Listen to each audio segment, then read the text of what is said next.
Are we live? We're live. Woo! Our first live event in the Shawn Johnson studio. Let's go. Thank you guys for coming. Anthony Graffeo, Rex Jones, my man. Let's go. We're going to get into some fun stuff today. Please share this with all your followers. Right now. Please like, subscribe. Subscribe to these guys if you haven't already. This could be fun. This is our first time doing this, so there might be some hiccups. Let us know in the comments if there's any issues with the audio or echoes or anything like that. We'll try to fix it. Worst case scenario, we might have to shut the thing down and just record an old school podcast. But I hope we don't. I hope this is awesome, and I think it's going to be awesome.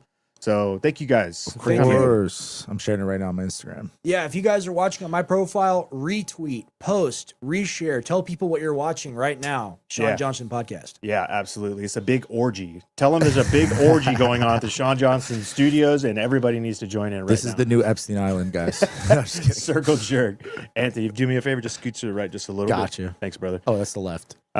So let's get right into it. I wanted to discuss the Candace and Andrew thing. I was up in Edmonton with Jen over the weekend, and we stayed up till 2:30. I think it was like 3 nights ago watching this, and I was just completely fucking like flabbergasted watching this debate. I thought it was fucking absolutely insane that that actually people thought that Andrew won the debate. But I'll let you guys get into it, your opinions of what you saw, and then I'll jump in. Yeah, I was taking my 95-year-old granddad to the bank. So I actually had Anthony and my buddy, top local Austin comedian Jack Hemphill, hosting the show for me that morning. Anthony, you had to endure the whole thing live. Yeah, it was horrible. What was that like? Oh, it was horrible. It was horrible.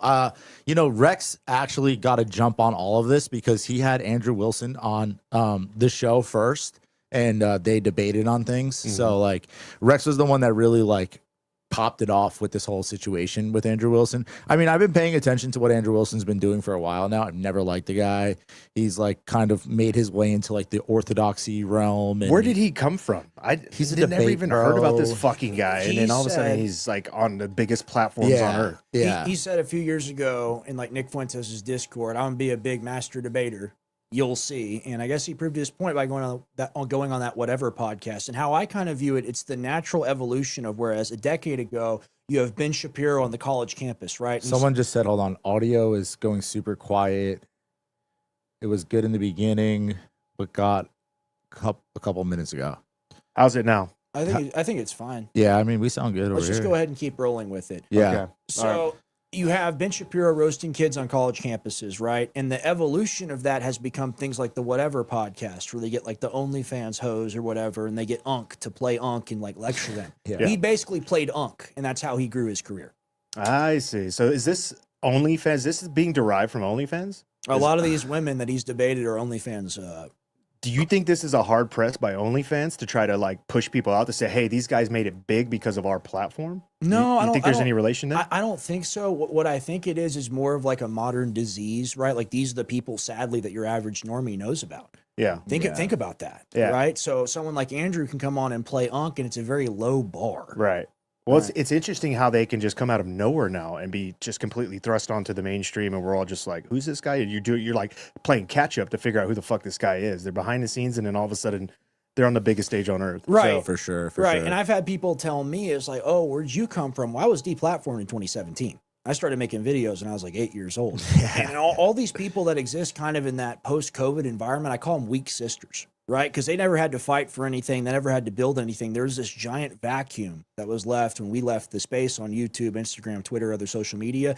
And it really allowed people, a la Tim Pool, a la The Quartering, a la Andrew Wilson, although less so because he's more in that debate lane, to really kind of fill that void with like milquetoast fence-sitting content, in my view and opinion. Yeah. Yeah, these guys have no like hard line or opinion or anything like that. They kind of get their marching orders from like the top, right? Andrew Wilson, especially now, like he's connected to Turning Point.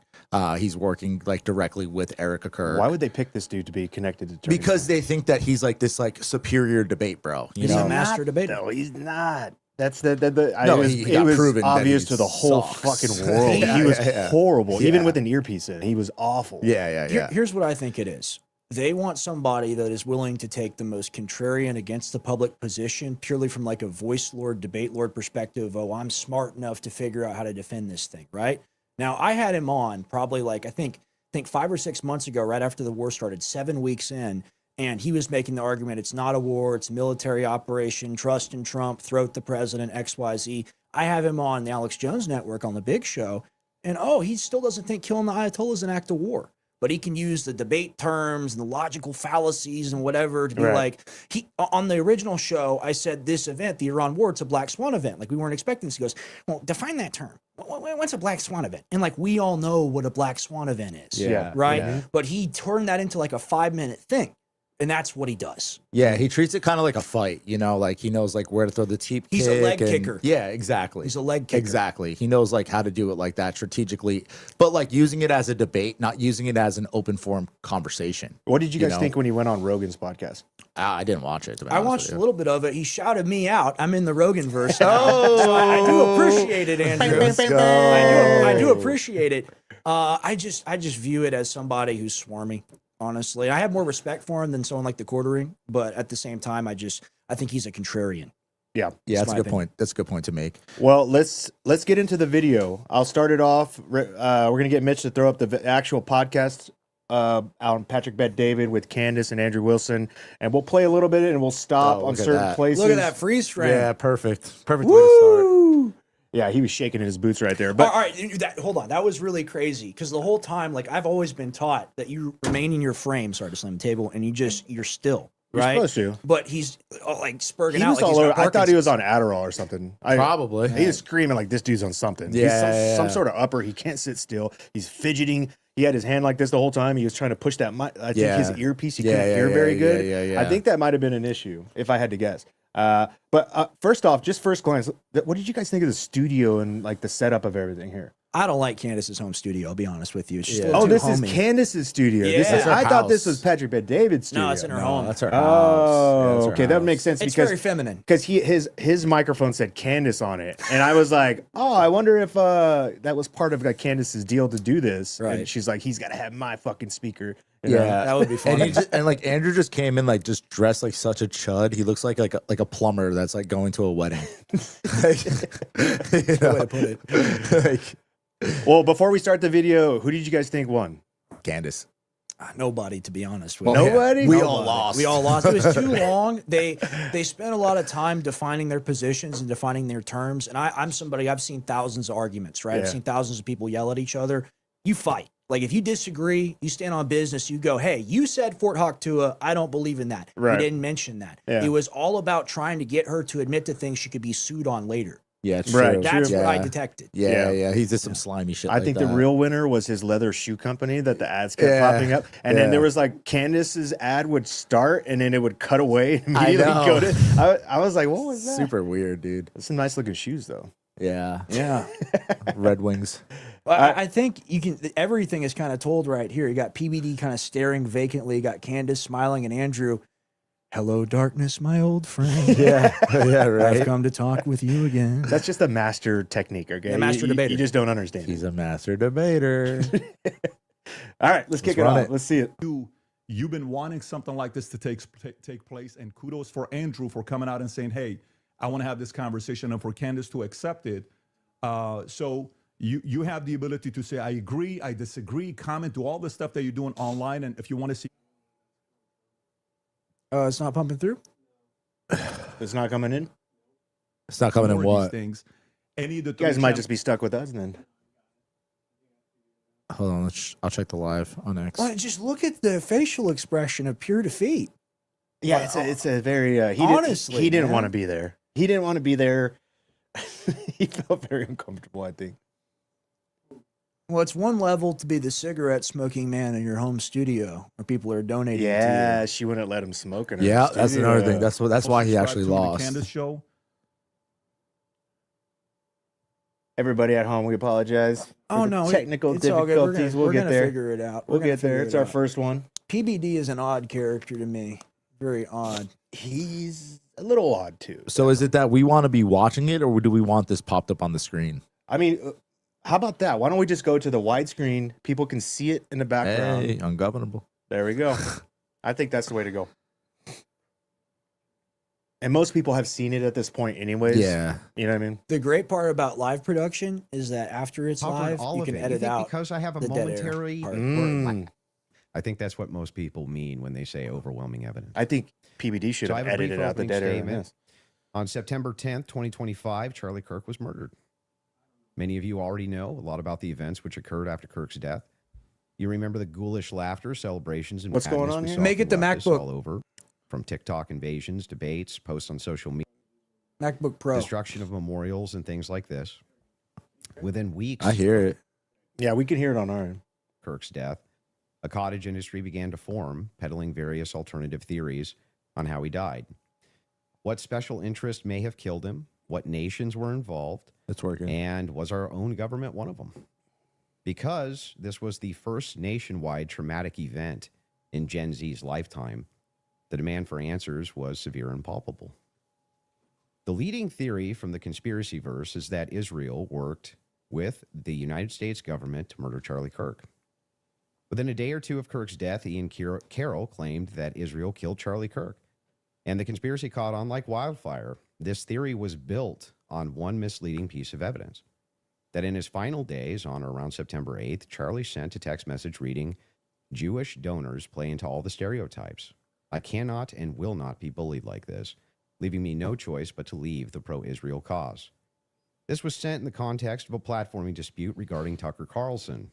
From this scintilla of misleading information, it was speculated that Israel killed Charlie Kirk because he would have successfully opposed the Iranian war. First off, he's reading off his phone. Now, that's a fun Like, theory. yeah. And who doesn't like it? I thought it was pretty gangster what Candace did too, like where that. she was like, But there is no. "Yeah, I ain't evidence gonna that worry about Israel all that. actually Let's just killed get into Charlie the Kirk. debate." Yeah. And if Candace has some, I'd like her to actually show it. This to goes me. on I'm forever. open It's to just pretty fucking suggestions. retarded. It's like, imagine you go to like, Any- for example, like you go to a rap battle, right? And then the dude just standing there like with his phone. Freestyle. Man, Bro, you lose automatically. Oh, he immediately loses all credibility right from the Yeah. beginning. 'Cause Yeah. it makes him look like a just bitch. staring down that at he his has to- phone. Like, Were you not prepared for this? At Did all. you not know? And it didn't have to be that long. You Yeah. don't need a monologue Yeah, on what yeah, you're yeah. gonna fucking, you know, Yeah. like a recount of Well, everything that this brought you is- to this point. Exactly. This is the thing about people that aren't classically trained. This is the thing about people that need the written word or need a teleprompter to stay in the game. You know, I'd be very interested to see what's on his home screen in the Crucible studio. oh yeah. I bet there's a lot of prep time and information on Oh, there. for sure. It's a good You know, point. ain't no teleprompter in the AJN studio. Ain't no Yeah. screen.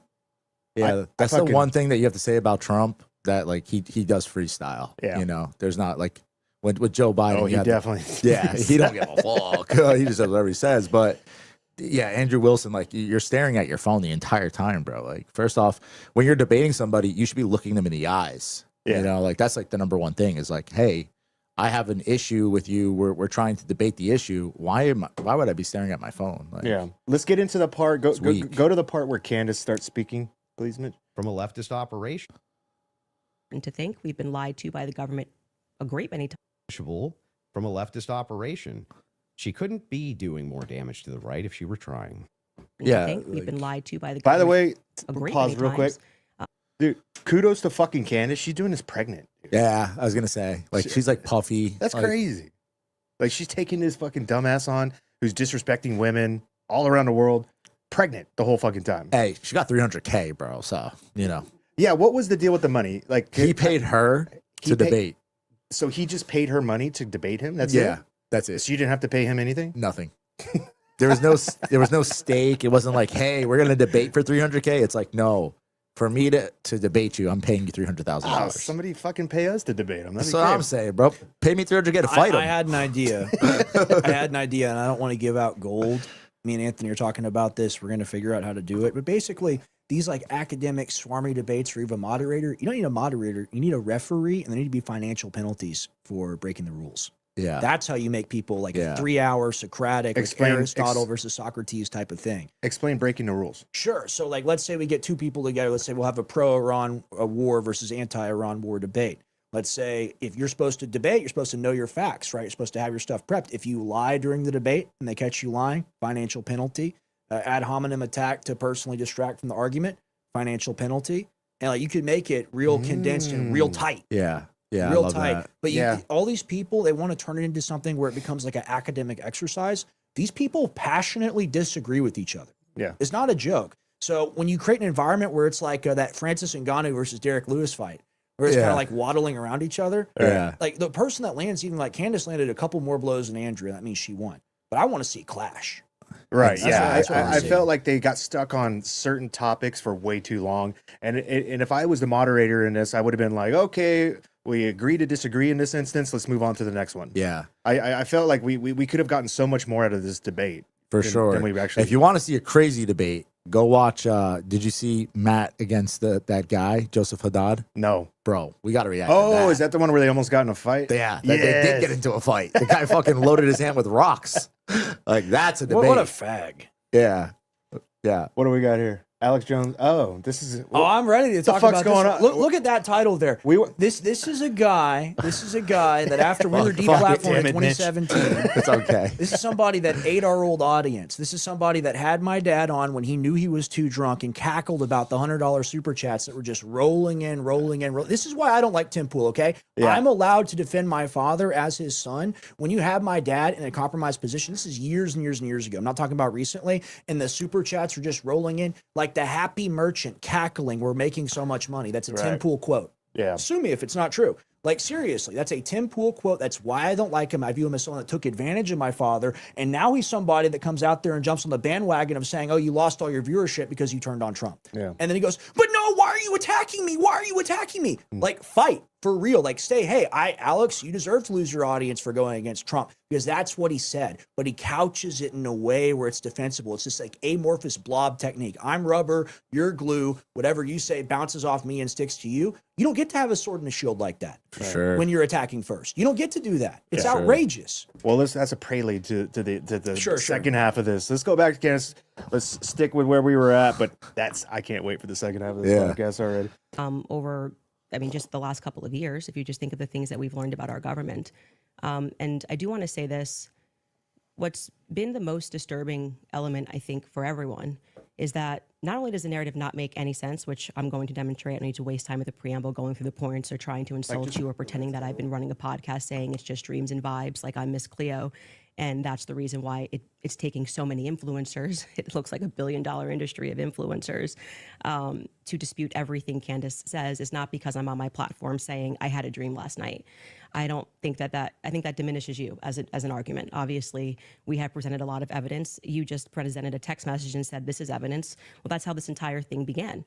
You're talking about how Israel got into the conversation. It was because immediately after Charlie died, one of the first things we saw was this push to make us all think and remember how much he loved Israel. It's because the prime minister of Israel, who's fighting like a 27 front war, felt that he needed to come do a little mini tour and to be, strangely, to state that I did not kill Charlie Kirk when nobody was having that thought that I can remember. Nobody was going, I wonder if Bibi Netanyahu killed Charlie Kirk. And then we had a round of influencers who lied and said Charlie was not Pause it real changing quick. on Israel, that he Graf, since I saw this portion of this debate, Yeah. I've been thinking about you and your thoughts on this and Yeah. Israel's involvement in Charlie Kirk's I murder. think Charlie Kirk's alive. You think Charlie Kirk's alive? Yeah. Let's say just entertain the thought that I'll pretend, maybe sure. let's entertain that thought Yeah. for a second. Yeah. Would you think that Israel had ties to the murder? For sure. Yeah. 1000%. I mean, Do you think that's the best? Like, off the rip, right? Charlie Kirk dies, and then Donald Trump posts a picture of him in Israel. Mhm. And I forget the quote that was on the wall. There's like a certain quote that's on the wall, and it actually stands for, it's a Jewish slang term for fool. Mhm. So, I mean, yeah, I mean, like the red flags were all there. My personal opinion, Rex doesn't agree with me. Maybe you don't agree with me. I think that the whole thing's a psyop. I think it was a giant ritual. I think Charlie Kirk is alive and laughing at all of us. Agree with that. Yeah, that's fine. That's what fine. we're here for. Yeah, that's what we're Friendly let's debate. motherfucker. Yeah, No, let's just go. kidding. Stop Sure. shaking your leg. Sure. I'm turning to Andrew Wilson. Turning to Andrew. Shaking in his boots. Here's my perspective. Let's roll. I'm going to ask a 2,000-year-old question. Cui bono, who benefits, right? It's very clear that Charlie Kirk was turning against the Israel lobby. It's very clear that Charlie Kirk was the one strong enough influence on Trump, the anti-war voice still around him, to prevent this Iran war. You can watch him talk about the October 7th stand down. You can watch him talk about Operation Midnight Hammer and it being a good thing, as in we get out and we don't stay in. And that's where it should have been left at the door. But September 10th, that's not too far from June now, is it? September 10th, Charlie Kirk is murdered.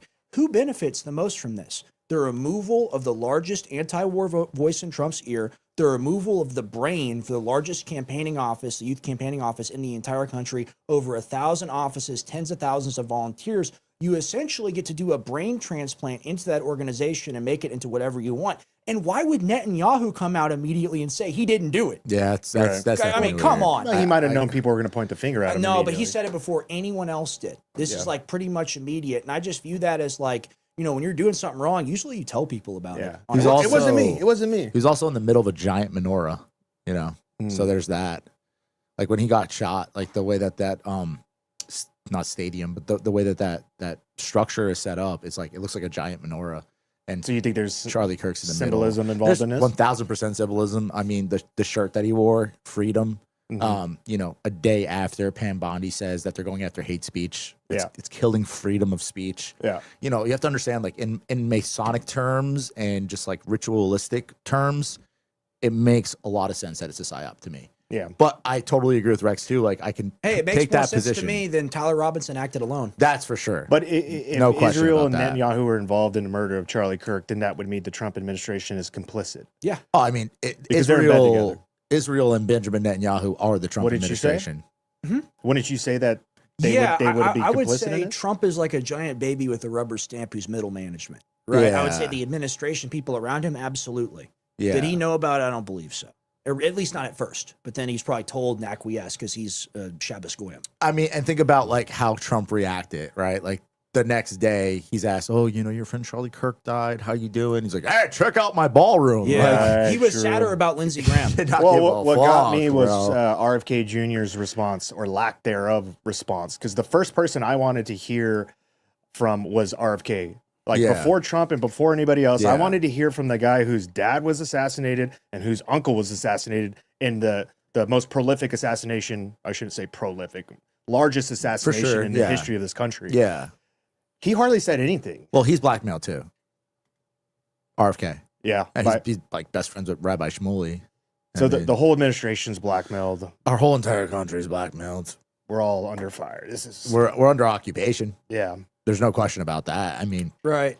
Really quick, because we're So- live, I saw the chat. I'm talking about a stream from over 4 years ago. Okay, your recency bias and worship of Timothy Poole, the man who wears a yarmulke I did under the see beanie, that. is not relevant. I did see that. What is it? What happened? Someone said some dumb shit. So here's the thing. When I talk about these things, I'm talking about these things from a frame of reference. I've been around for decades. So I'm talking about Tim Poole 4 years ago doing this, Yeah. not the last stream. Right. Yeah. But yeah. when it comes to Charlie Kirk and it comes to this entire situation, I think the biggest winners out of it have been like the establishment wing of the right, right? Because they've been able to turn him into what they wanted him to be. Yeah. He was not this pro-war guy. He was a turning against Israel quite openly. Yeah, he And was. it's just this thing as to where if you question the October 7th attacks, and you say, hey, there's a helicopter base 10 minutes away. Michael Yon had him on the show. He said, we've been pumping out lead within like 10 minutes. Michael Yon's the Yeah. shit, by the way. Well, here, Legend. I love him. He's a phenomenal Legend. guest. If you have a situation where Charlie Kirk himself says you can't go to the border without running into an 18-year-old with a machine gun, and they have this 8-hour attack where thousands of people are killed, a lot of the people are killed with American weapons, right? These are like, it's like only Imperial stormtroopers are this precise. Yeah, Like yeah. quoting Star Wars, right? They have something called the Hannibal Directive, right? Where they view their people as it's better that they're dead versus captured because they don't want them to be used as a hostage, right? Yeah, So true. not only did they, in my view, instigate the attack and made sure that it happened, they made sure their own people died in mass numbers to prevent any of them from being held hostage. Right. Willing to do whatever it takes. Exactly. And to this win. is a story as old as time, you know. So it's Yeah. like they've done this, you know, since the Holocaust. So, you know, What did you guys think about Andrew not being able to name the charges? Embarrassing. horrible form. I mean, I thought I was smoking. Well, that was the point where I felt like he fell apart. As soon as he got caught, yeah, he got put against the ropes. the rest of it fell apart. That's if we can find that, that's an excellent example of how his weasel tactics work, because he immediately he has no idea what the charges are at all, but he is good enough with rhetoric to turn it into a thing to where he only has to name one charge, she has to name all 7. No, Right. you name them. You Yeah. asked, you name them. She Yeah. should Yeah. have stood on business, but she's pregnant, got a little bit distracted, and is just Right. like, okay, I'll name them because I know. But the burden of proof was on him. Yeah, for sure. He yeah. was like Flipper with that foot. He was like swimming through the water like Wow. Aquaman. Yeah. She had already proved her point. He had already lost at that point. It gave her an opportunity to shine. You know what I mean? Exactly. True. Plus, his wife came out and was like saying he's an army sniper. Do you see all that shit? He's like, got he might have gone to boot camp. Like, Candace's research team is top notch. Well, yeah, yeah. They'll for find sure. it. For sure. I know you were a Navy SEAL. There's a team even more elite called the Gravy SEAL. I don't know if you heard Gravy seal. Yeah, the gravy seal. You know, What is he's a this? gravy seal. That's, Oh, that's when you eat gravy. food and smoke cigarettes. We call them fobbits. Nah. Fobbits. Yeah. Well, I just think like if you're gonna take such a hard position and you're gonna go in there and pay $300,000 to go and debate somebody, at least fucking know what you're talking about. Yeah. You know, at least it's like somebody going to a fight and like not throwing a punch and Yeah. like not knowing how to throw a punch. It's Right. like, hey, did you Well, why do you throw? train? Why do you throw a punch that way? Yeah. Why'd you punch me in the Why'd you face? punch me in the face? Speaking of the military, Mitch sent me this today. So over at the 9th Engineer Battalion, 2nd Armored Brigade Combat Team in Fort Stewart, Georgia, there's a memorandum that one of the soldiers shared. All personnel, 9th Brigade Engineer Battalion, subject, special reenlistment incentive, Grand Theft Auto 6 4-day pass. You can steal cars? No, the They're- video game. So for the soldiers to Oh. reenlist for another 4 years, they'll get a 4-day pass to play GTA 6 in November when it comes out. Oh, that is total. and it's an goy slop. official memorandum. That is total goy maybe slop. we deserve what we get. You can die for Israel, but first you can play GTA. This is what this world is turning into. You get the Netanyahu skin in GTA 6. Yeah, Here it is. Incentive details. Any soldier who signs a reenlistment contract between August 1st, 2026 and 14 November will be authorized for a special 4-day pass. This special pass is specifically designated to coincide with the highly anticipated release of the video game Grand Theft Auto 6. The exact dates of the 4-day pass will be coordinated between the soldier and their chain of command, aligning with the official release date of the game, November 20th to the 23rd, 2026. That's insane. I thought you had to get a Hellcat. Nope. Now you just get GTA. This is crazy. You can drive a digital Hellcat. 11 Bravos out there. You know, there's some 11 Bravo out there going, fuck yeah. Fucking Dude. I was re-enlisting anyways. Yeah. fuck it. Toby Keith? Nah, GTA. It's a whole new psyop. That's wild. But did you find that part there, Mid? It's towards the middle. the end. It's like Yeah. middle-ish. I wonder, is there a spot where he can find the timestamps somewhere? Yeah, I would look up clips. I wouldn't just play the whole live. I would look up clips. Yeah, and just that's the phenomenal thing is no rushing. We're live, so we can edit and post. Sure, and I know, put it's- out clips. Yeah. I'm glitching. You're good. Glitching. You're Nah, good. we're good, man. Good. We run this. At some point, I'm going to have to go to the bathroom, though. What- I'm not gonna lie. I would have look a up small- Candace no, you're Owens, good. Andrew You're Wilson good. charges. I would look up charges moment. Yeah, let me go now. I have such a small bladder. Sorry. No, you're good, dude. Don't worry about it. Everybody in the chat's going to laugh at you. That's okay. sorry, guys. Just go ahead and keep scrolling. What a fag. Yeah. See, Valuetainment short clips. They're gonna have a bunch of these. They're gonna have a bunch of these clips from the debate. There it is. So, yeah, yeah. right there. We're learning through the fire right Patrick Bet David wants to be the Shah of Iran so bad. So bad. Yeah. now. He does, right? Yeah. What did you think of his come up? Man, Do you think he bought his way up He's there? very talented. Which He worked one really. of Here, pause it really quick. He's very talented. He's worked extremely hard. I would never say that about PBD. I don't like him. I've attacked him a bunch online. Mm-hmm. But the same thing with Tim Pool. They deserve their following. Yeah, Right? right. I may disagree. I may think Tim Pool grifted off us. PBD certainly didn't grift off of us. But I mean, he's been doing interviews with Logan Paul, interviews with Kobe Bryant. Like he's been doing this forever. Yeah. Anybody that I remember watching in the golden age of YouTube before we were banned, they get a pass from me. Sure. Yeah. 100%. Well, I find him a really nice guy. I've met him in person before. He's super genuine. He's super polite. Right. Like he's got great etiquette when it comes to, first introductions and stuff like that. So I find him in that manner. I like the way he dresses sharp. He comes prepared. He created a network. know. He created a network, which is a lot more you can say for most people. And I have a lot of respect for that. It's a very hard thing to do. Do you think it's all genuine though? Do you think it? I think he's definitely. I think he definitely has positions that are profit motivated, but I think that he's got a course. network where he's provided good information. Yeah. So it's just a thing as to where do I trust his opinion on foreign policy? No, because he's buddy with the administration. Yeah. I don't trust anybody who's buddy with any presidential administration. That's called access journalism, Right. and it's generally not cool. Right? You look at somebody like Theo Vaughn, Tim Dillon. They had RFK on. They had JD Vance on. But when they didn't do what they said they were going to do, Tim Dillon and Theo Vaughn, they were honest and they talked about it and they said, hey, what the fuck? Yeah. And that's the requirement for me. That you can platform anybody. That's fine. But you have to hold yourself to the positions that you agreed with them there. You can't have like a chuckle buddy fest where you agree and they go commit a bank robbery in front of everyone. You go, that's still my boy. Right, It right. doesn't work that way. Yeah. Are you allowed to shift? Because I feel like we're moving into a landscape where you're not allowed to make mistakes Right. and take them back and say, "Hey, I fucked that up. I apologize." It's like the culture, the online culture will not forgive people anymore? Do you feel like we're moving into those territories? It's an Eastern concept, the concept of gaining and losing face. The Chinese are really big on this. I think that's definitely pervaded a lot of the Western internet. I think that there's always going to be a space for people to speak honestly, even if they've made mistakes, but you have to be 100% honest and be like, yeah, I effed up. It is what it is, versus trying to couch it, trying to like downplay it, trying to be like, oh, well, it is, they're attacking me, stuff like that. That generally doesn't fly. Yeah. So you got to be real. Let's see if we have any questions. Let's wait for Graf before we start. Yeah, this. how many people we got? Who's got a question? What does it say? Who's gonna pump gas in a video game? The real Cody. Right. Here's the thing, Art Ketchum. I have been doing this since I was 8 years old. I never got a choice. Okay, I never got a choice. I've been doing this forever. I've watched all these people. I'm never going to say Tim Pool isn't talented. He built a network, but he built a network doing daily news coverage, okay? Which is the same exact thing that we did back in the day. We put out 8 videos a day on the old InfoWars channel. Yeah. When we were deplatformed in 2017, people like Crowder, people like Tim Pool, they were at like the 100, 200K sub range. We were at, almost 3 million. Yeah. So imagine the progression. If we're allowed to stay on the internet, stay on YouTube, we would be at 20 million, 30 million now. It's kind of just a thing of where a vacuum was created. And that's not those people's fault. They're doing business, they're doing broadcasting, but they got this huge opportunity and then they want to play unk with us. We've essentially been like a sanctioned country. That's the best way to put it. That was very well put. Fully created a vacuum for them all to blow up. Yeah. So they probably weren't totally upset when you guys got deplatformed.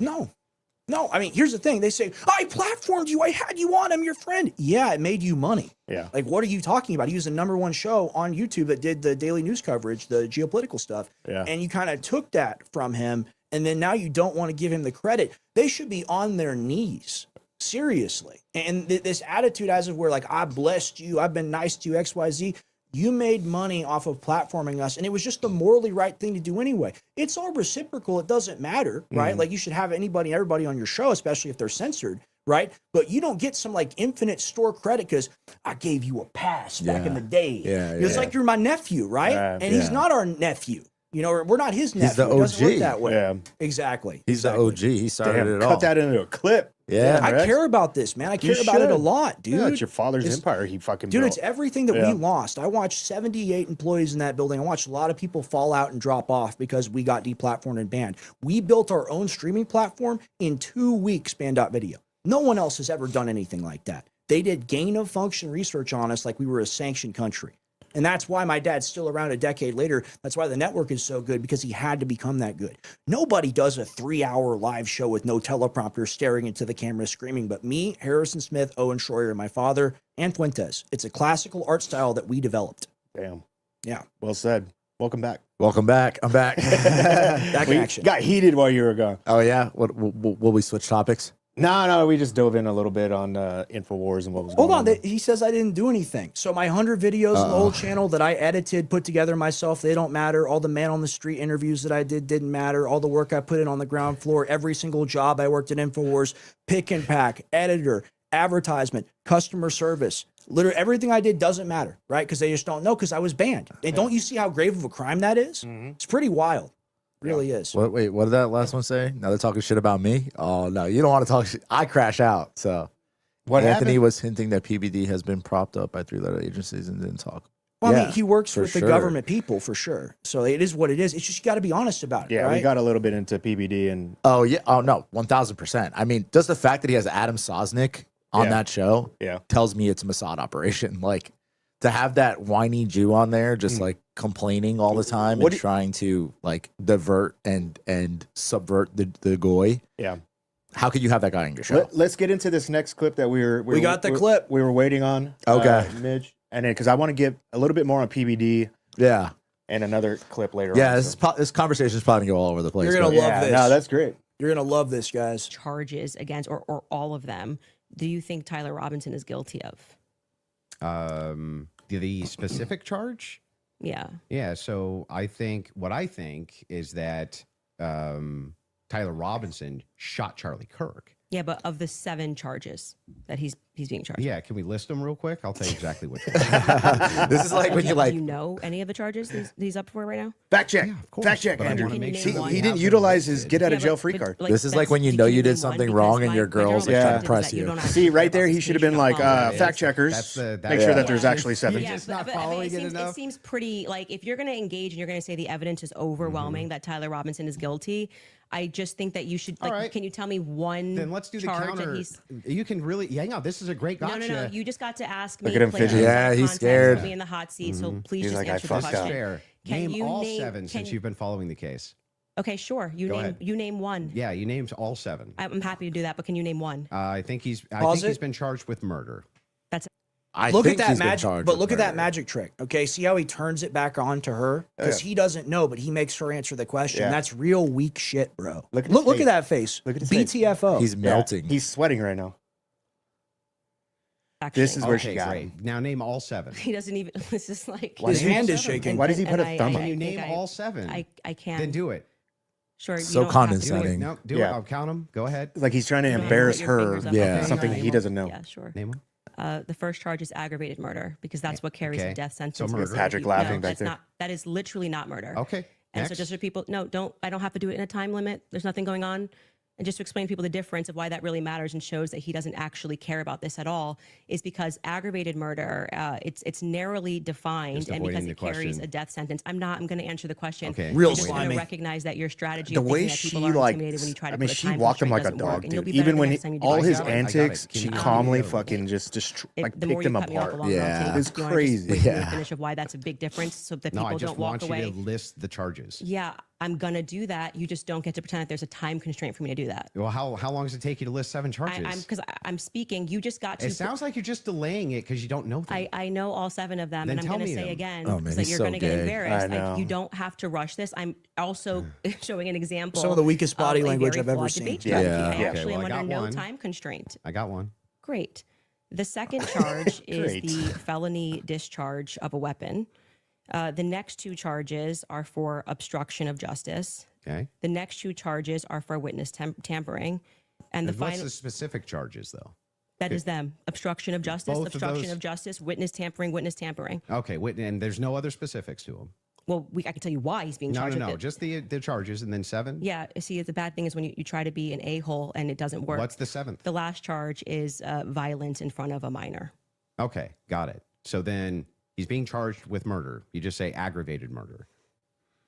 That's the distinction. You just want to It's a massive. It's Got like it. you cannot Massive. say murder versus aggravated Pause it. murder. massive distinction. This- You know, y'all ever seen the Boondocks, the animated show? Yeah, of course. With Uncle Ruckus? Yeah. Andrew Wilson needs similar music to Uncle Ruckus. Whenever, like a sad tuba sound whenever he comes onto the screen. He has completely flipped this back onto her when the burden of proof was totally on him. Yeah. Yep. And that's dishonest. Yeah, it's bad faith all the way. I mean, he's just a slimy guy, bro. Like, this is why, like, if a real high testosterone man was sitting there, I don't know if this would end up this way. I think there'd be a scrap.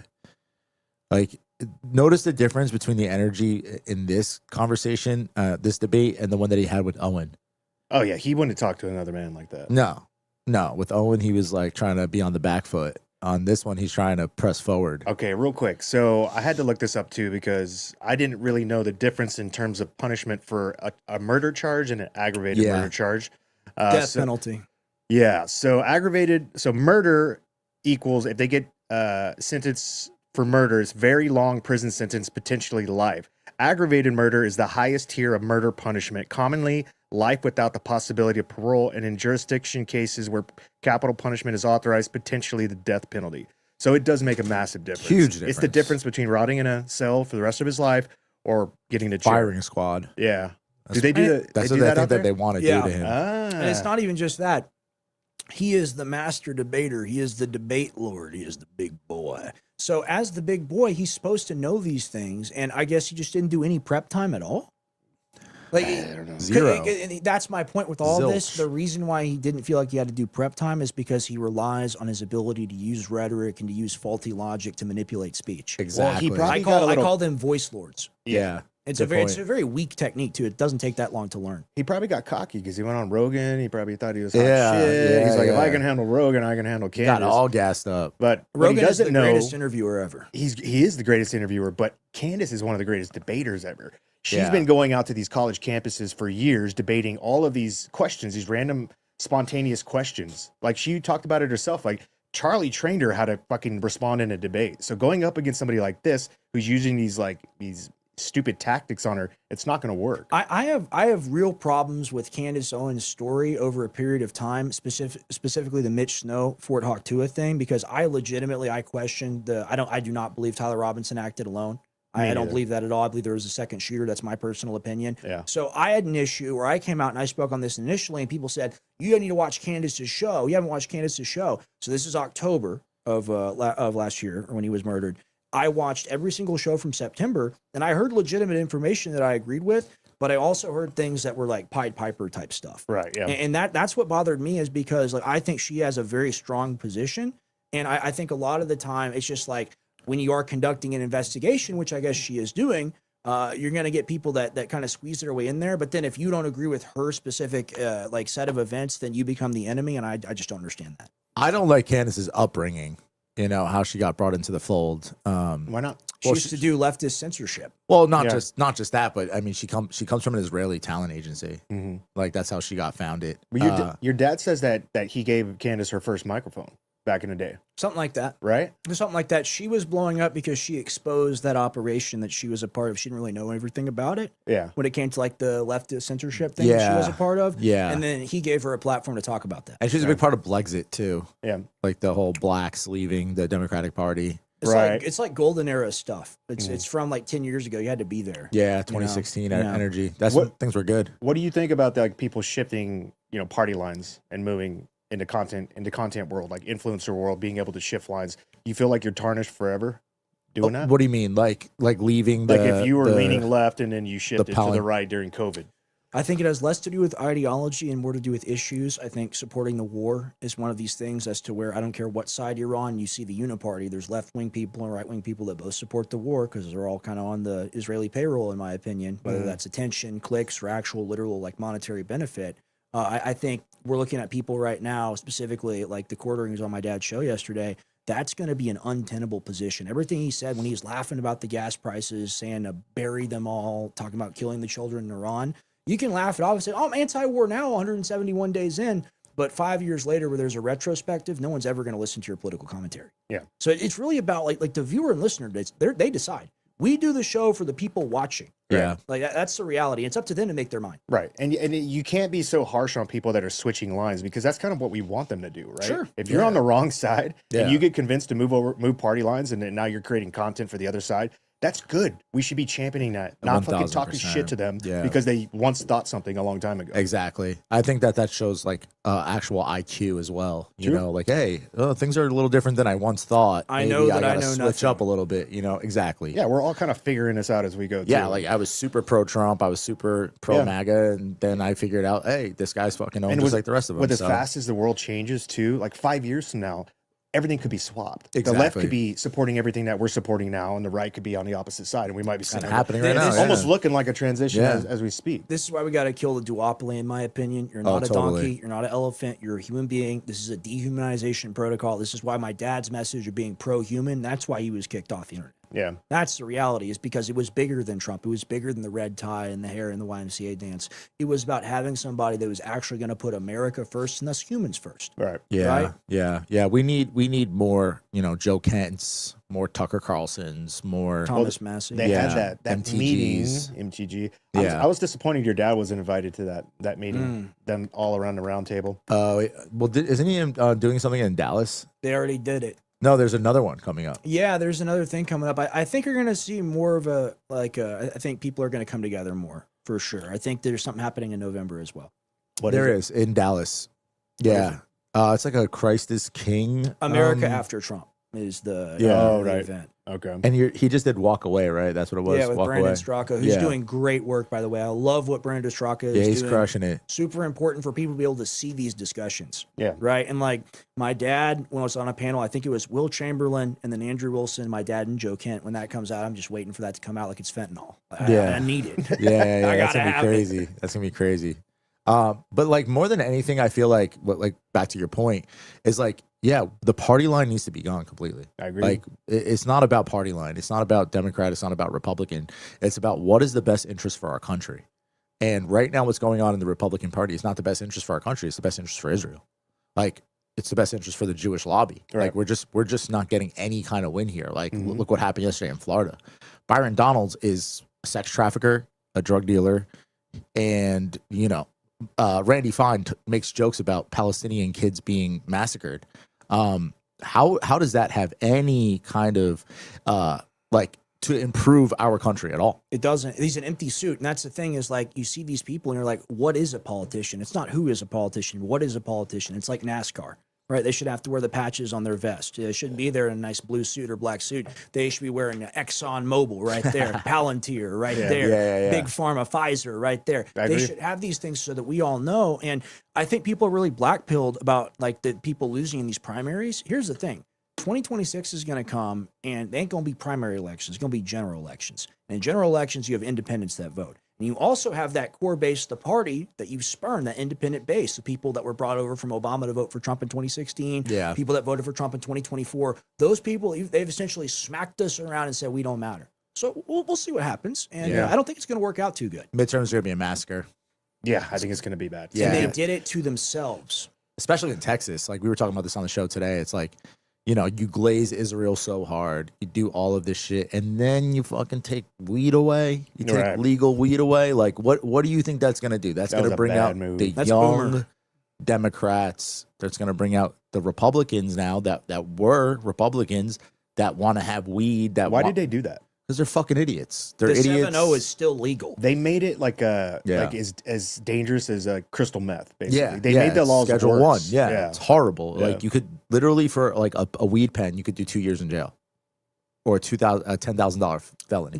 We're dealing fine. right now. I really believe in the generational thing, and it's really funny. I get more pushback when I say the word boomer versus saying the N word live on air. People say, "Oh, not all boomers. Don't talk about us this way." Here's the thing: the neocon spirit was created by the 1946 to 1964 generation. Correct. This is true because they had the apex and zenith of American power. Oh, we yeah. were the military. We were the global hegemon. We could go and do everything. Having an American passport was like being a Roman citizen. Yeah. Right? We don't live in that world anymore. But they have all the stock market investments they made in the 80s, 90s, and 2000s. They have all the property they bought for dirt cheap, and everything is fine for them. And that's the political ruling elite. For 30 years in this country, it has been the boomers. 66 or 60 out of 99 senators are boomers, for an example. Dominant voting bloc for 30 years. So you look at this and you look at the younger people who are saying, hey, affordability matters to me. Foreign wars matter to me. Domestic tranquility matters to me. And they say, I'm old. I'm not getting drafted.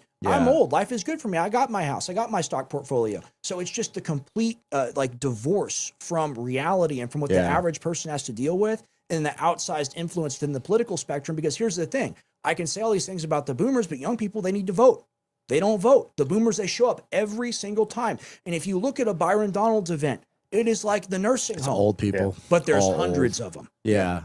Yeah. The end. This is why people like Memdani and others are coming up so Right. strong. Well, you know? everybody's playing GTA 6. Yeah. Exactly. Exactly. I wonder what the timing with November, if that's gonna fuck with elections, That's funny. right? Maybe. I wonder. Another distraction. Imagine. A huge distraction to keep people from voting. Yeah.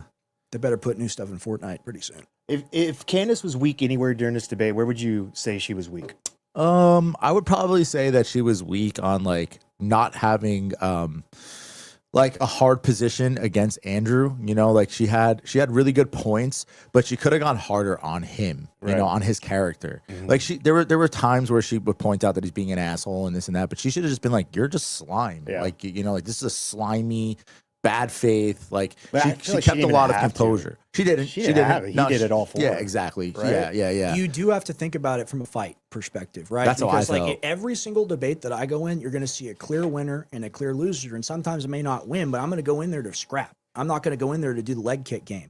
And I think both of them were afraid a little bit to define their positions because they respected each other's abilities too much. Yeah, oh, well, that's how I feel. Andrew much more than Candace, but like that was kind of the issue to me. And I wanted to see her demonstrate something beyond like it's okay to conduct my investigation. On the roof and on the screwdriver. Like we need fatalities. Yeah, we need finishes. Yeah.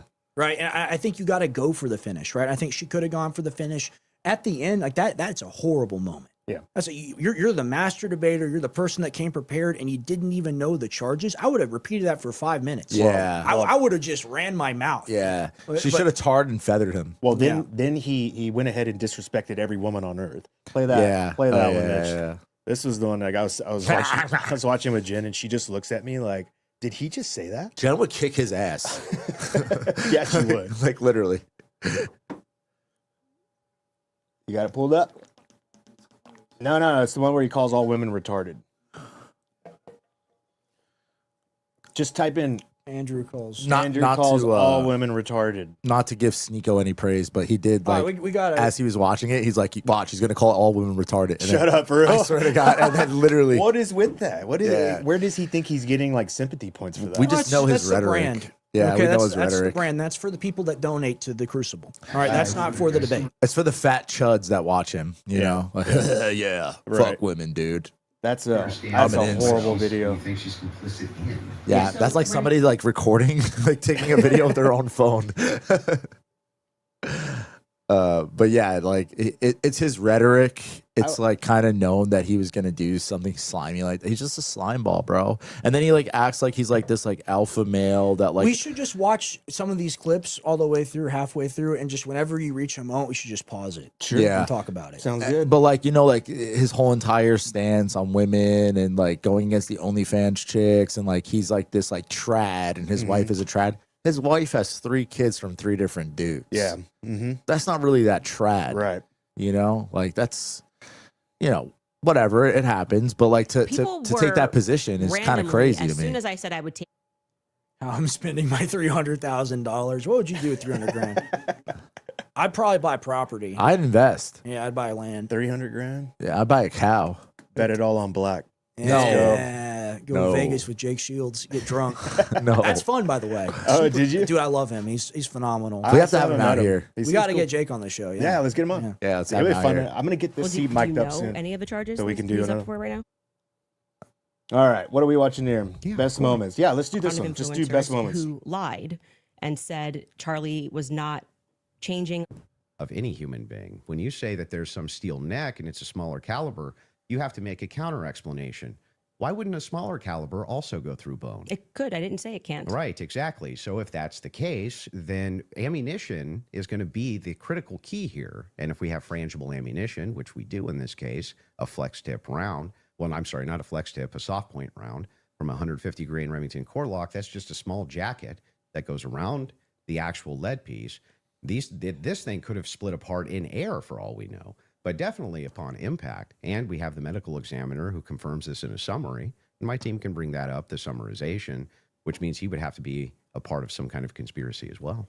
Okay, so just to start with your point about saying that the gun was found near him, near Losey Center, or I guess off in the woods. That gun. Pause did for you 1 watch second. The testimony. Because I've been, you know, before all of this came about. Want to know something crazy? So that actual property where the gun was found is owned by Palantir. I've heard that. Yeah. So I mean, here's is that not weird? We should pull up. I know we're playing the clip now. We should do this in like 30, 45 minutes. Whenever we should pull up the transcript, okay, of the apparent text messages between him and his lover. It's ridiculous. Yeah. My love. They're canvassing the area now. Well, the other weird thing, real Yeah. quick, back to your point. So the cops were going around asking the neighbors if somebody had lost a gun. Yeah. Did you hear about that? So weird. What? Bro. Yeah. Yeah. The cops that were investigating that whole area where supposedly he Owned by X-filled. Palantir. Yeah. they were going to all the neighbors asking if somebody lost a gun. So fucking weird. What? Why Well, would you do what that? about? And that's the thing is just there's too many anomalies for you to believe the official story. What about George Zinn, a man who was at the Oklahoma City bombing? Yeah. A man who was at all of these 9/11. different events. Dude, That's the guy that dropped his pants. he dropped his pants. He had a banana in his pocket to look like a gun. Oh. This is like a Looney Tunes character. Jewish guy, by the way. He was a distraction. 100%. One of the things in the debate that Andrew also lost on was where he was talking about how Charlie's shirt with the air, Right. where he was like, the bullet is like what caused that or whatever. And like he said that a box would fall if the bullet came out or whatever. Yeah, right. And like that's not even true. Yeah. Well, he It has to be by the countered- muzzle. Yeah, he countered his own point when he said that. So it's fast enough to knock a box off. Yeah. But it's not fast enough to go through the neck. Exactly. It'd have to be at the muzzle for the Right. like if the box was next to the muzzle, his point makes sense. Yeah, and here's the other thing. So as far as I know, they didn't find a suppressor on this rifle, did they? No. And So- was he shooting subsonic rounds? So the new video where he runs across and he's like somehow gets this thing out, Yeah. but nobody actually sees it. Wouldn't you see a flash or something? Also for the scope, dude. Like you'd have to like really dial in that scope to be able to like you couldn't just like pull it out and just fucking like Obviously, you'd have to be a seriously good sniper. I to agree do with that. Yeah. So yeah, obviously you understand ballistics a lot better, infinitely better than we do. But at the same time, I've killed a zebra with the 30-06 and it blew out the other side. right. Yeah. So I just don't believe it based on what I've seen. I killed a zebra. I killed a zebra. Even Rob O'Neill, he said on that interview, he said that it looked like an exit wound, not an entry wound. Yeah. Right. Yeah. And he's seen a lot And he more believes stuff in than I have up in close. the blowing up Mike theory. He What did believes you guys that. think on that? I'm kind of like on the fence on this. I'm like, it's possible. There's I weird things about it. There's Well- weird things about it. I think that the glass in the back of the car is weird. Yeah. That it was like the same thing from the road mic. I think also the burnt up shirt is really weird because a bullet wouldn't burn your shirt like to that degree. Like something on fire would for sure. yeah. And also the way like the blood came out, like I don't know. That's why I think it's I fake. probably watched that video like 50 times trying to like figure out a way that he could still survive. Like when I initially heard that it happened, the second that it happened, I'm like looking up survival chances, like 2%, less than Yeah. 2% for something like that happening. Like you're dead. Yeah. Yeah, like I just go with Occam's razor. Simplest answer is probably correct or more correct. I think it was just another shooter. And it may have used like a smaller caliber. Yeah, they have that handgun. palm pistol or whatever is one of the theories. I mean, Yeah. it's perfect. You have a guy up on a roof with a gun and allegedly takes the shot and kills Charlie Kirk. Why can't another guy be on another Yeah. roof? I mean, if you- allegedly with a gun. If you Yeah, watch allegedly. it, if you watch like the whole entire thing, this is why I think it's fake. My personal opinion. But you know, you watch all of Charlie's security detail, all doing weird things with their hands, signaling, and then before the bullet comes, you see Charlie brace. Yeah. Like he knows something's coming. Yeah. I felt like he was like, here we go. Yeah. It's Yeah. super weird in that aspect for me. It's like it's almost like he knew it was coming. Right. You know, and then with all the signaling and all that stuff. Well, entertaining that theory that this was all a hoax and Charlie Kirk is alive out there. Let's entertain that theory for a little bit. Is it possible? Yes, it is possible. That Anything's could have been possible. a squib. That could have been a neck sleeve. His whole team. That would actually make more sense in terms of his security team being all in on a Smiling. hoax. yeah. They're more likely to keep a hoax a secret than we all killed Charlie Kirk. Yeah. Right? You're Yeah. not gonna do something like that with an entire team. Yeah. There's to be Right. some sort of loose lip there. It would make sense with the camera guys going back to collect the you got to SD be tight cards. though. You got to be. That's like a military operation. You got to be tight. They are Israeli. Fort Huachuca could have been the staging. We'll zone. talk about that. Yeah, they are Israeli. I mean, the whole entire, I think it was the, what are they called? The Sentinel Group or something that they were, Charlie's security detail. They're all Israeli trained. So I didn't know that's that. also very weird. Brian, what's his name? I don't know his last name, but Harple. Brian Harple. Yeah, like he's a fucking weird ass character. You'd probably be safer getting like a Senegalese or like Sudanese like child soldiers to do your personal security versus hiring Mossad or the IDF. Well, Yeah. yeah, just their posture immediately after it happened. Nobody took that front position to block. 'Cause Yeah. They didn't know if it came from the roof or it came from the crowd. Yeah. They didn't know what was going on. And I was just looking at the behavior of the security team, and there's like 2 or 3 dudes that jumped over the table, and then nobody's there. Nobody like brandished their rifle or their pistol Yeah. and like put themselves in between, the victim and Yeah. the potential threat. Also, where's the tourniquet? Like, Right. why are you carrying him directly to the car? Why Where's wouldn't the you work bloody on him? Right. hands? The first thing you're going to do with the GSW is you're going to put your fucking hands over it. No you're gonna blood try on their to put clothes. pressure on it. No blood on their clothes. Nothing. No blood trail. That's what I'm saying. That's the weird shit for me. Where I'm Yeah, like, there's how a the lot- fuck is this real? There's a lot of questions with it. And Yeah. I definitely think that the idea that this could be a hoax would also answer other questions, like in terms of Erica Kirk. Yeah. Her behavior. Why would she automatically take over? Why wouldn't she take some more time off to be with the family and their kids? You need the credibility of the name. Those aren't her That's kids. why. That's why. She's a man. Michelle Obama? Here we go. I'll stand on that. Sue me. I love Show me your Grab. dick. No, I'm Grab's just like, kidding. you know what? You guys are here. I'm going to take it to here now. Nice. I'm just kidding. Well, I'm not, though. I mean, it is It's a incredible. good-looking man. It is incredibly suspect to walk out to pyrotechnics and to essentially like Emperor Palpatine the entire situation. Right. Like, Yeah, I've yeah. taken over now and it's for the good of everyone else. You would think that they would change the name of the show. You would think that they would show more respect than Charlie, besides having Glenn Beck, the red heifer walrus, like blubber over himself and give him the golden microphone. It does feel like there are elements that for sure are ritualistic. Yes. I do agree with that. Like Yes. it's a Thank you. giant transfer of power. You got to think about this. And to people that say that I don't know what I'm talking about, that I don't have a history doing this, let me give you a little history lesson. Let me give you a story. I'm like 14 years old. This is like 2015, right? And my dad comes home. He's a little bit lit, but he comes home and he's showing me a business card. And he says, I just met a young man named Charlie Kirk. Look at this. Look at TPUSA. Look at the symbolism of this line. Look at how it's coming around. This is the future. This kid's going to be president someday. Okay? So that is literally over a decade ago. All right? So Charlie Kirk, this is like the killing of a sacred cow. Right. Yeah. It really is. That's like, what I thought too. He was the golden boy. Yeah. he would have been the president, man. Yeah. He would have been the president of the United States in 10 to 30 years. That's what strikes me as odd, because if that was the case in the conservative movement, the Republicans knew that and they're like bringing this guy up. Don't you think they would have been more upset at this? Don't you think it would have been That's all what out I'm fucking saying, war bro. to It's- figure out what really happened here? Yeah, you wouldn't be talking about the ballroom. Yeah. Like, That's what that's why I don't. They're weird. either in on it or, hey, maybe there was a credible threat on Charlie's life, and this was a way. If we go with that theory that he's still alive, this was a way to take him off the board, yeah. right? And Yeah. it could have been a deal that they made with Israel. Could have been Yeah. a credible threat from Israel saying, "Hey, if you don't get him out of there, we're gonna fucking take his life." Very possible. And Trump's like, he helped get me elected. He brought in the youth to our party. Yeah, I'm gonna protect him. We're gonna set this up. agreed. This thing could have been in the works for years, for all we know. Yeah. I don't know. He could be playing fucking I mean, Charlie Kirk's father helped. FIFA at home right now. Yeah, Charlie Kirk's father helped with the blueprints of building Trump Tower. So Yeah. he's been in lockstep He's with been that a part of family it for a all long along. time. I mean, if you're looking at plausible theories, you have to look at that. You can't just say, "No, it's impossible." I just can't believe that everybody Yeah. would be in on Yeah. this. It's not like it's more likely that they would cover up a hoax willingly and keep that secret for the rest of their life, as opposed to covering up an assassination. Totally. And all being in it. Why? Totally. Why would people that lie about committing genocide feel bad about lying about committing a murder? You know, like there's just the grave crimes against humanity that are being perpetuated right now by the powers and forces that be. Call that world Jewry, call that transnational capital, call that whatever you want. You know, the club. We'll just keep it simple. The club.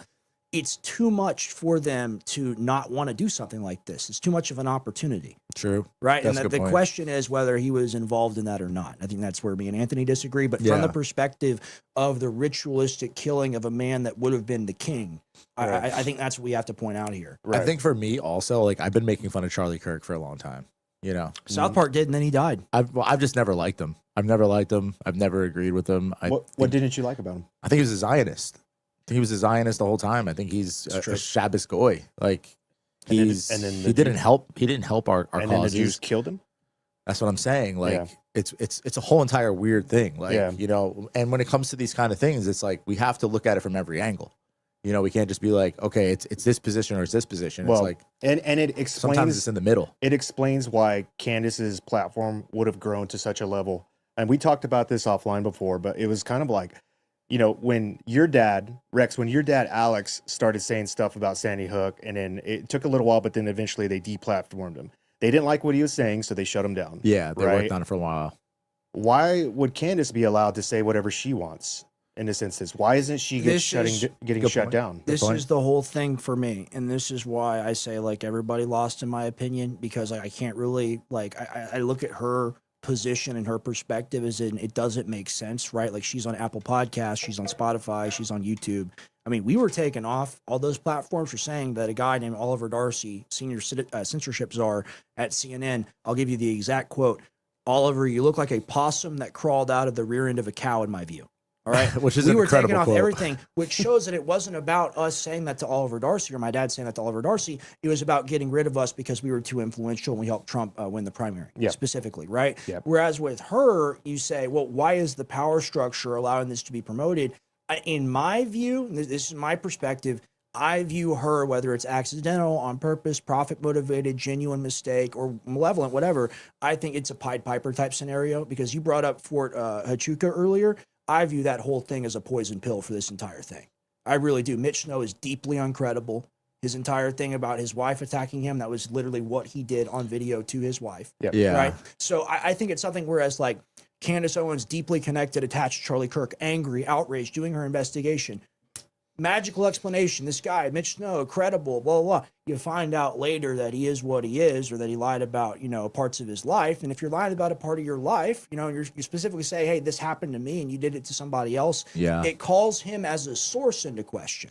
And that's a thing as to where I wish Candace Owens' strongest position would have been to retract and kind of change parts of her like investigation over time, the timeline, and refine it. Not retract, but refine the timeline and kind of say, okay, we're doing an investigation. It's like you say, Anthony, considering all angles of everything. Yeah. But at the same time, you have to at least say, we heard this from this person. This person may not be credible because of X, Y, Z reason. Sure. Right. And then you're still being honest. And then you don't have to throw out that guy's information. Yeah, but that's when a good you point. don't talk about it and we kind of breeze it over, it's a thing as to where if I give you a thing of punch and it's 99% Kool-Aid, but the other 1% is poison, you ain't going to drink that because it's a poison pill. Right. And that's my problem with that. Yeah, I agree with that. I mean, I never really looked too deep into any of these theories because I've always just had my opinion on it being. You're not hearing this anywhere else, by the way. Yeah. Seriously. Yeah. Yeah. And I think like so many people are like attached to like trying to find the answer to it because like a lot of people just really did respect Charlie Kirk. A lot of people really did. Well, he was the bridge. Think he was sincere and whatnot. He Me was the bridge personally- between the left and the right. Yeah. The Yeah. was the LGBT community only- and the straight community. He was the only person stronger than Nick Fuentes,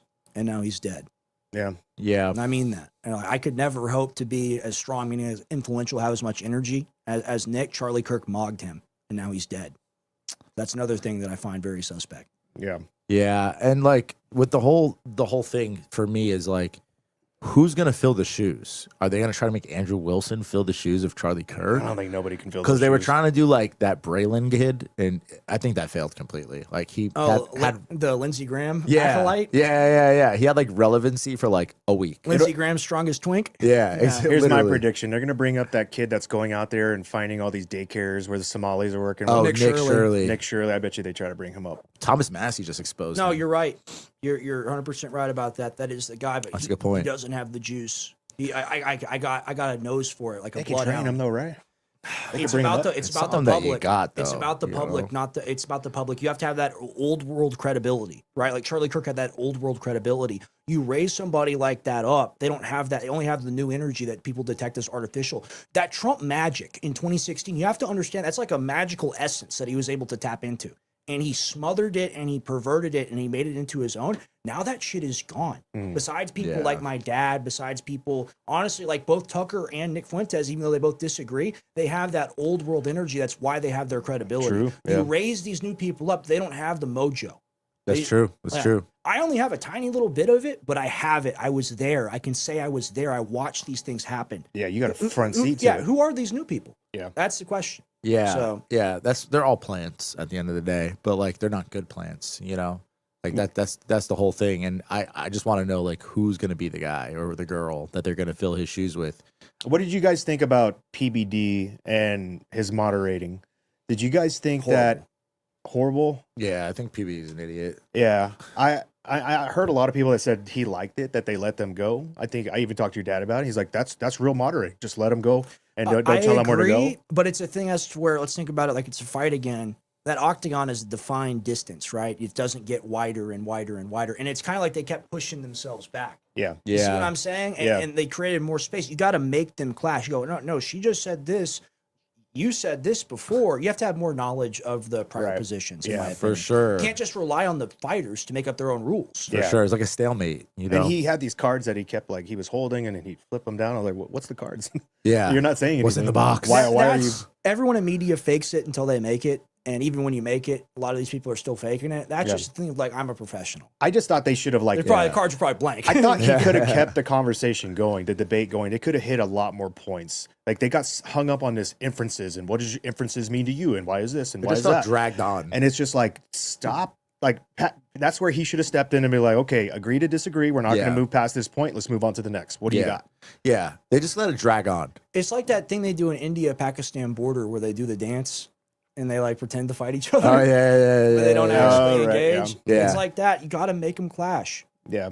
It's two dudes in a bar pushing each other the entire time. You know what I mean, who's going to throw the shot? Like, I think it would have been better if it was on Rogan, if they would have been able to pull that off. He is the greatest moderator, truly, because he makes people talk in a way that's effortless. And I think PBD was looking for his moment to jump in. Rogan, his greatest talent, his greatest skill is knowing how to listen.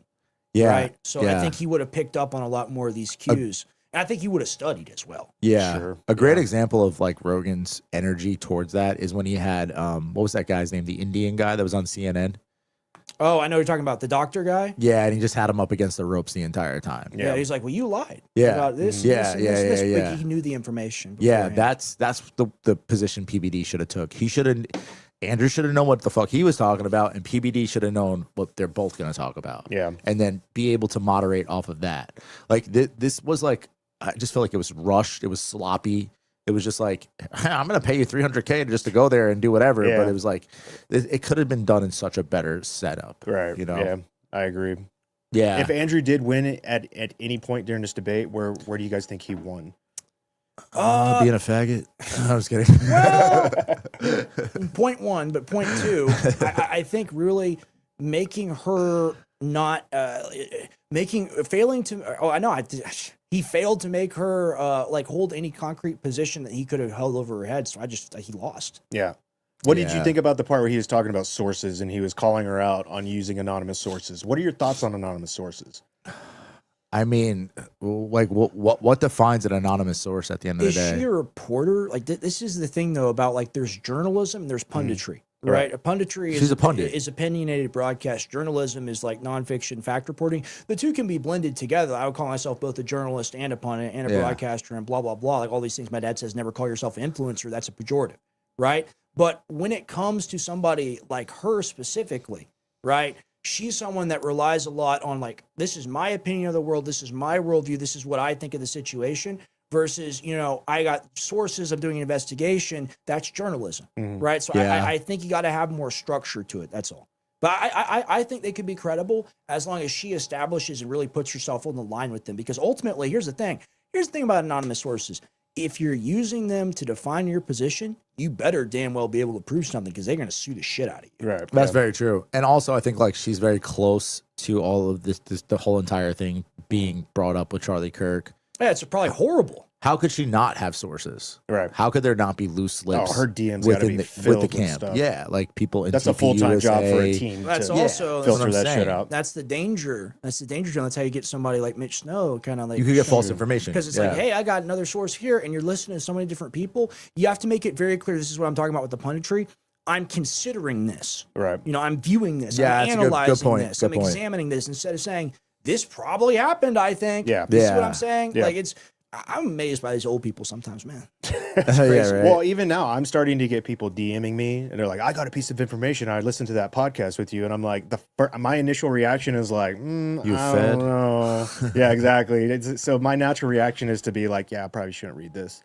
But, Yeah. how do you filter this? How do you know? Like, Yeah. You just say, I just say, hey, who are your sources? Show me some fucking facts. Yeah, and yeah, they never yeah, respond. We're so. doing analysis, right? We're doing an investigation. So when we do an investigation, I think when you present something as being almost a verified fact or close to it, semi-verified, I think you almost discredit your own investigation. Yeah. Because you can have all these different angles, like the way that we're considering, because we're not saying, hey, this happened specifically on this day. Yeah. I believe it to be true. Yeah. Versus it might be true. We're looking into it. We're analyzing this. These are the facts. How do these present within various timelines of an investigation? Sure.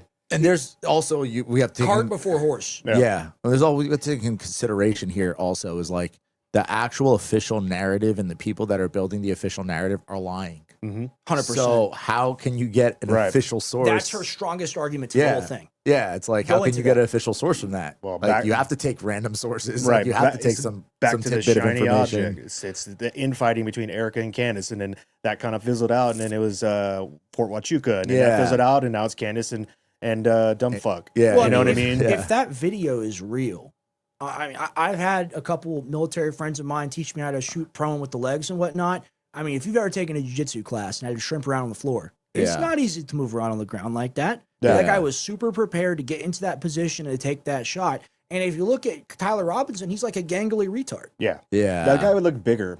He looked Yeah. bigger on that rooftop. He there. did look bigger, looked like 20 pounds bigger at Yeah. least. Yeah. Well, let's go to the facts from like what happened from that point. So he gets up on the roof, he runs over there, he's like breakdancing over there. Then he finally gets to a position. Looks like he does pull something out, but it doesn't look like a gun. You don't see a barrel of any sort at any point. And then Yeah. he's up there for about 30 something seconds, and then gets up and starts running away. Then he jumps off the roof, supposedly hides this thing, and then goes to Dairy Queen or whatever it was. Why would you hide the weapon and then go back? That's the weirdest thing to me about the whole Right. thing. So he drove 4 hours to some steakhouse and then decided to turn around and drive all the way back to go look for the rifle. That's returning to the scene of the crime. Don't you? I'm thinking about it. Just put myself in the shoes. If I committed this murder, if it was me that did it, I would put that thing in a disgusting dumpster and never return. Right. Like just Throw it put it into a somewhere no river. one's going to look. You know, like but you put it in a bush. Yeah. Throw it into a river. You have to look for a bush. Right. You have to seek a bush out and find it. There's trash cans all around. There's dumpsters all around. I throw that thing on underneath like 12 different disgusting trash bags. Yeah. Yeah. Also, like, we never really see like the fire come out of the muzzle, right? Like, is there any video of there actually being a bullet being shot from a gun? Mhm. I haven't seen it. No, I don't know. They were saying there's like debris within the barrel. I'm like, Yeah, but okay, check it what out. is it like? If they have a video of him on the roof, they have all that stuff. You shoot a gun, like especially on a camera, you're gonna see like a fireball. Yeah. You're gonna see that the gun got shot. Let's Right. see. Let's get to the chats here for a second. See if anybody got anything, and then after that, I want to get into Tim Pool. Oh yeah. Yeah. All right. Let you do load it. up your energy there. Let's If you go. guys want to answer some of these, I'm gonna go hit the head real quick. Yeah. What do we got? As A lot much of as I people want to talking like shit. Candace, she's green lit, which says it all. She also doesn't speak about the Vatican. The thing is, with her being green lit, it's just the promotion is the most suspect thing on that side to me, is because I've seen what happens when people say things that are controversial. And we were not banned off the internet for Sandy Hook. Okay, that's a completely false, fake narrative. In 2017, we were banned because my dad went to Congress when Oliver Darcy, senior CNN media correspondent, their censorship czar, was lobbying to have us deplatform. And my dad said he looked like a possum that crawled out of the rear end of a cow. In his view, that is the exact quote. That was our strike on YouTube. That's what got us deplatformed there. On Twitter, it was for retweeting a CBS News clip of a kid attacking an adult, and the adult like slaps the kid and like checks him or whatever. Mario Newfall posts like 8 things like that a day. Yeah. Okay. And Yeah. I know it's new ownership and now it's X and whatever. The point being, if they actually consider you to be a threat to the power structure, they take you out regardless of what you're doing. Exactly. Like this has been a slow burn as to where people are saying, oh, she's going to get sued. She's going to get sued. Maybe she does. Maybe she doesn't. The fact that nothing has happened already, it drives me up a wall because it gives her credibility, because it's like, maybe they don't want to sue her because it comes out in Discovery. Yeah. Right. All this Yeah. crazy stuff. It comes out in a lot can come out in Discovery. That's right. very true. Versus Yeah. what if they're not suing her because they like her taking people on a Pied Piper narrative? There's so many different angles that you have to consider. I've watched media my entire life. I don't trust either of the people making the arguments. Yeah, I totally agree. I mean, like, if they were gonna do something to her, they might be letting her like kind of hang herself, you know? Right. And that's Building a, your that- case. That's a strong argument. But the thing is like a lot comes out in Discovery. Yeah. Oh no, definitely. Yeah. And like, dude, it's just, you know, there's so many holes within the official narrative. Right. Like, you had that one lady, I think she was like the ballistics professional or whatever, like said like the bullet didn't come from that gun. So like right there, like the whole case should be thrown out. Like, oh, what do you mean the bullet didn't come from that gun? How does that make sense? What do you think about like there's like 5 different DNA samples? It's so on weird. this Yeah. stuff, and Yeah. I'm just stupid. I don't know. It seems like they just put a bunch of shit to confuse everybody, That's which usually what happens. leads me Shit more screen. towards the theory of like this is all a hoax or it's all a coordinated assassination. With a lot of players though, that's the thing though. It's like if you're gonna have a coordinated assassination in today, you got to have everything perfect. Yeah. Right? Yeah. Like there's not many things that are going to slip through the cracks nowadays, especially with everybody and their mother a fucking forensic expert on fucking social media. Like you're going to comb through everything. There's people that are analyzing all of the video footage and finding all sorts of stuff. Every week there's something new coming out with this stuff. Yeah. And I think like a lot of those professional military guys, like they had this case shut down more than anybody. The more evidence that comes out with this, the more I'm like, you know, that the theory that this could be a hoax, I'm like, man, that's the only thing that makes sense. Yeah. The thing that's crazy to me is when they say it's an easy shot just because it's 140 yards away. No, it's not. It's the most high pressure situation anyone could ever be in. Yeah. Oh yeah, to make the perfect shot like that. That's the thing. I'm thinking about bro. myself at our 150 yard range with my M4 practicing shooting like cans off top of the shooting thing or whatever, Yeah. right? And, you know, sometimes I'm missing. Yeah, To be honest, yeah. like if you're up there, your heart is beating, you're twisting the scope, putting the scope back on. That's super suspect. That is so hard to do. Sure. What do yeah. you think about that? And you're talking about like 150 yards. Imagine a football field, okay? A football field plus 50 yards. So a little bit past field goal post to field goal post. That's the shot this guy took under immense pressure. His heart was probably That's beating a through his long way, chest, bro. right? He's like, holy fuck, I'm actually here. I actually got through security. This is insane. Now he's pulling this out. His hands were probably shaking. He somehow gets the scope on there, lines it up, takes the shot. First off, the recoil is going to take his sights off of Charlie, so he doesn't even know if he got the shot. Yeah. Right? By the time he gets the scope back on Charlie to see if he actually hit him, Charlie's already laying down with a bunch of security guards on top of him. Okay, so he doesn't even know if he took the shot. In that instance, he knows two things. Either I'm going to go to jail for the rest of my life or somebody's going to kill me right now because they saw me do this. Okay?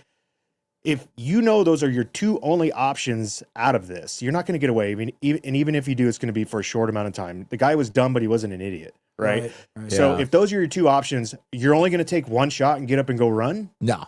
Definitely you're going to fucking boom. Yeah. Back on him. Boom. Back on him. Boom. I'm going to empty my fucking gun. Of course. Right? Of If course. your sole intent is to do all of this to kill this person if you're trying to kill somebody, you hate him so bad, you're not going to take one shot and be like, yep, nailed him. Let's go get a fucking blizzard. Yeah. You know what I mean? It's professional. Yeah. It doesn't make any sense. It's good work. It's professional work. They killed him or did whatever, right? So like it seems to me, as in like I'm talking about from an operational perspective, right? Like the person got in, did their job, and got out.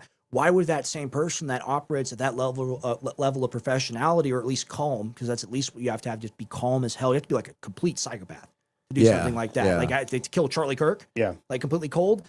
But why would that same person hide the rifle, leave, and return 4 hours later? Yeah, it's Doesn't super make any weird. sense. That's super weird. Just throw it in a dumpster. Yeah, you got away. Yeah, You're not exactly. turning around to go back. And okay, Rex, because I know you don't fully agree with the No, go hoax ahead, go thing, ahead. but you agree now that the Donald Trump thing was a hoax, I mean, what Donald Trump thing? the assassination I attempt? think he was shot at. You thought it was shot? I thought someone died in the crowd. You know, like who shot that guy? You know, who shot the firefighter? I don't know. I think he was shot in the ear.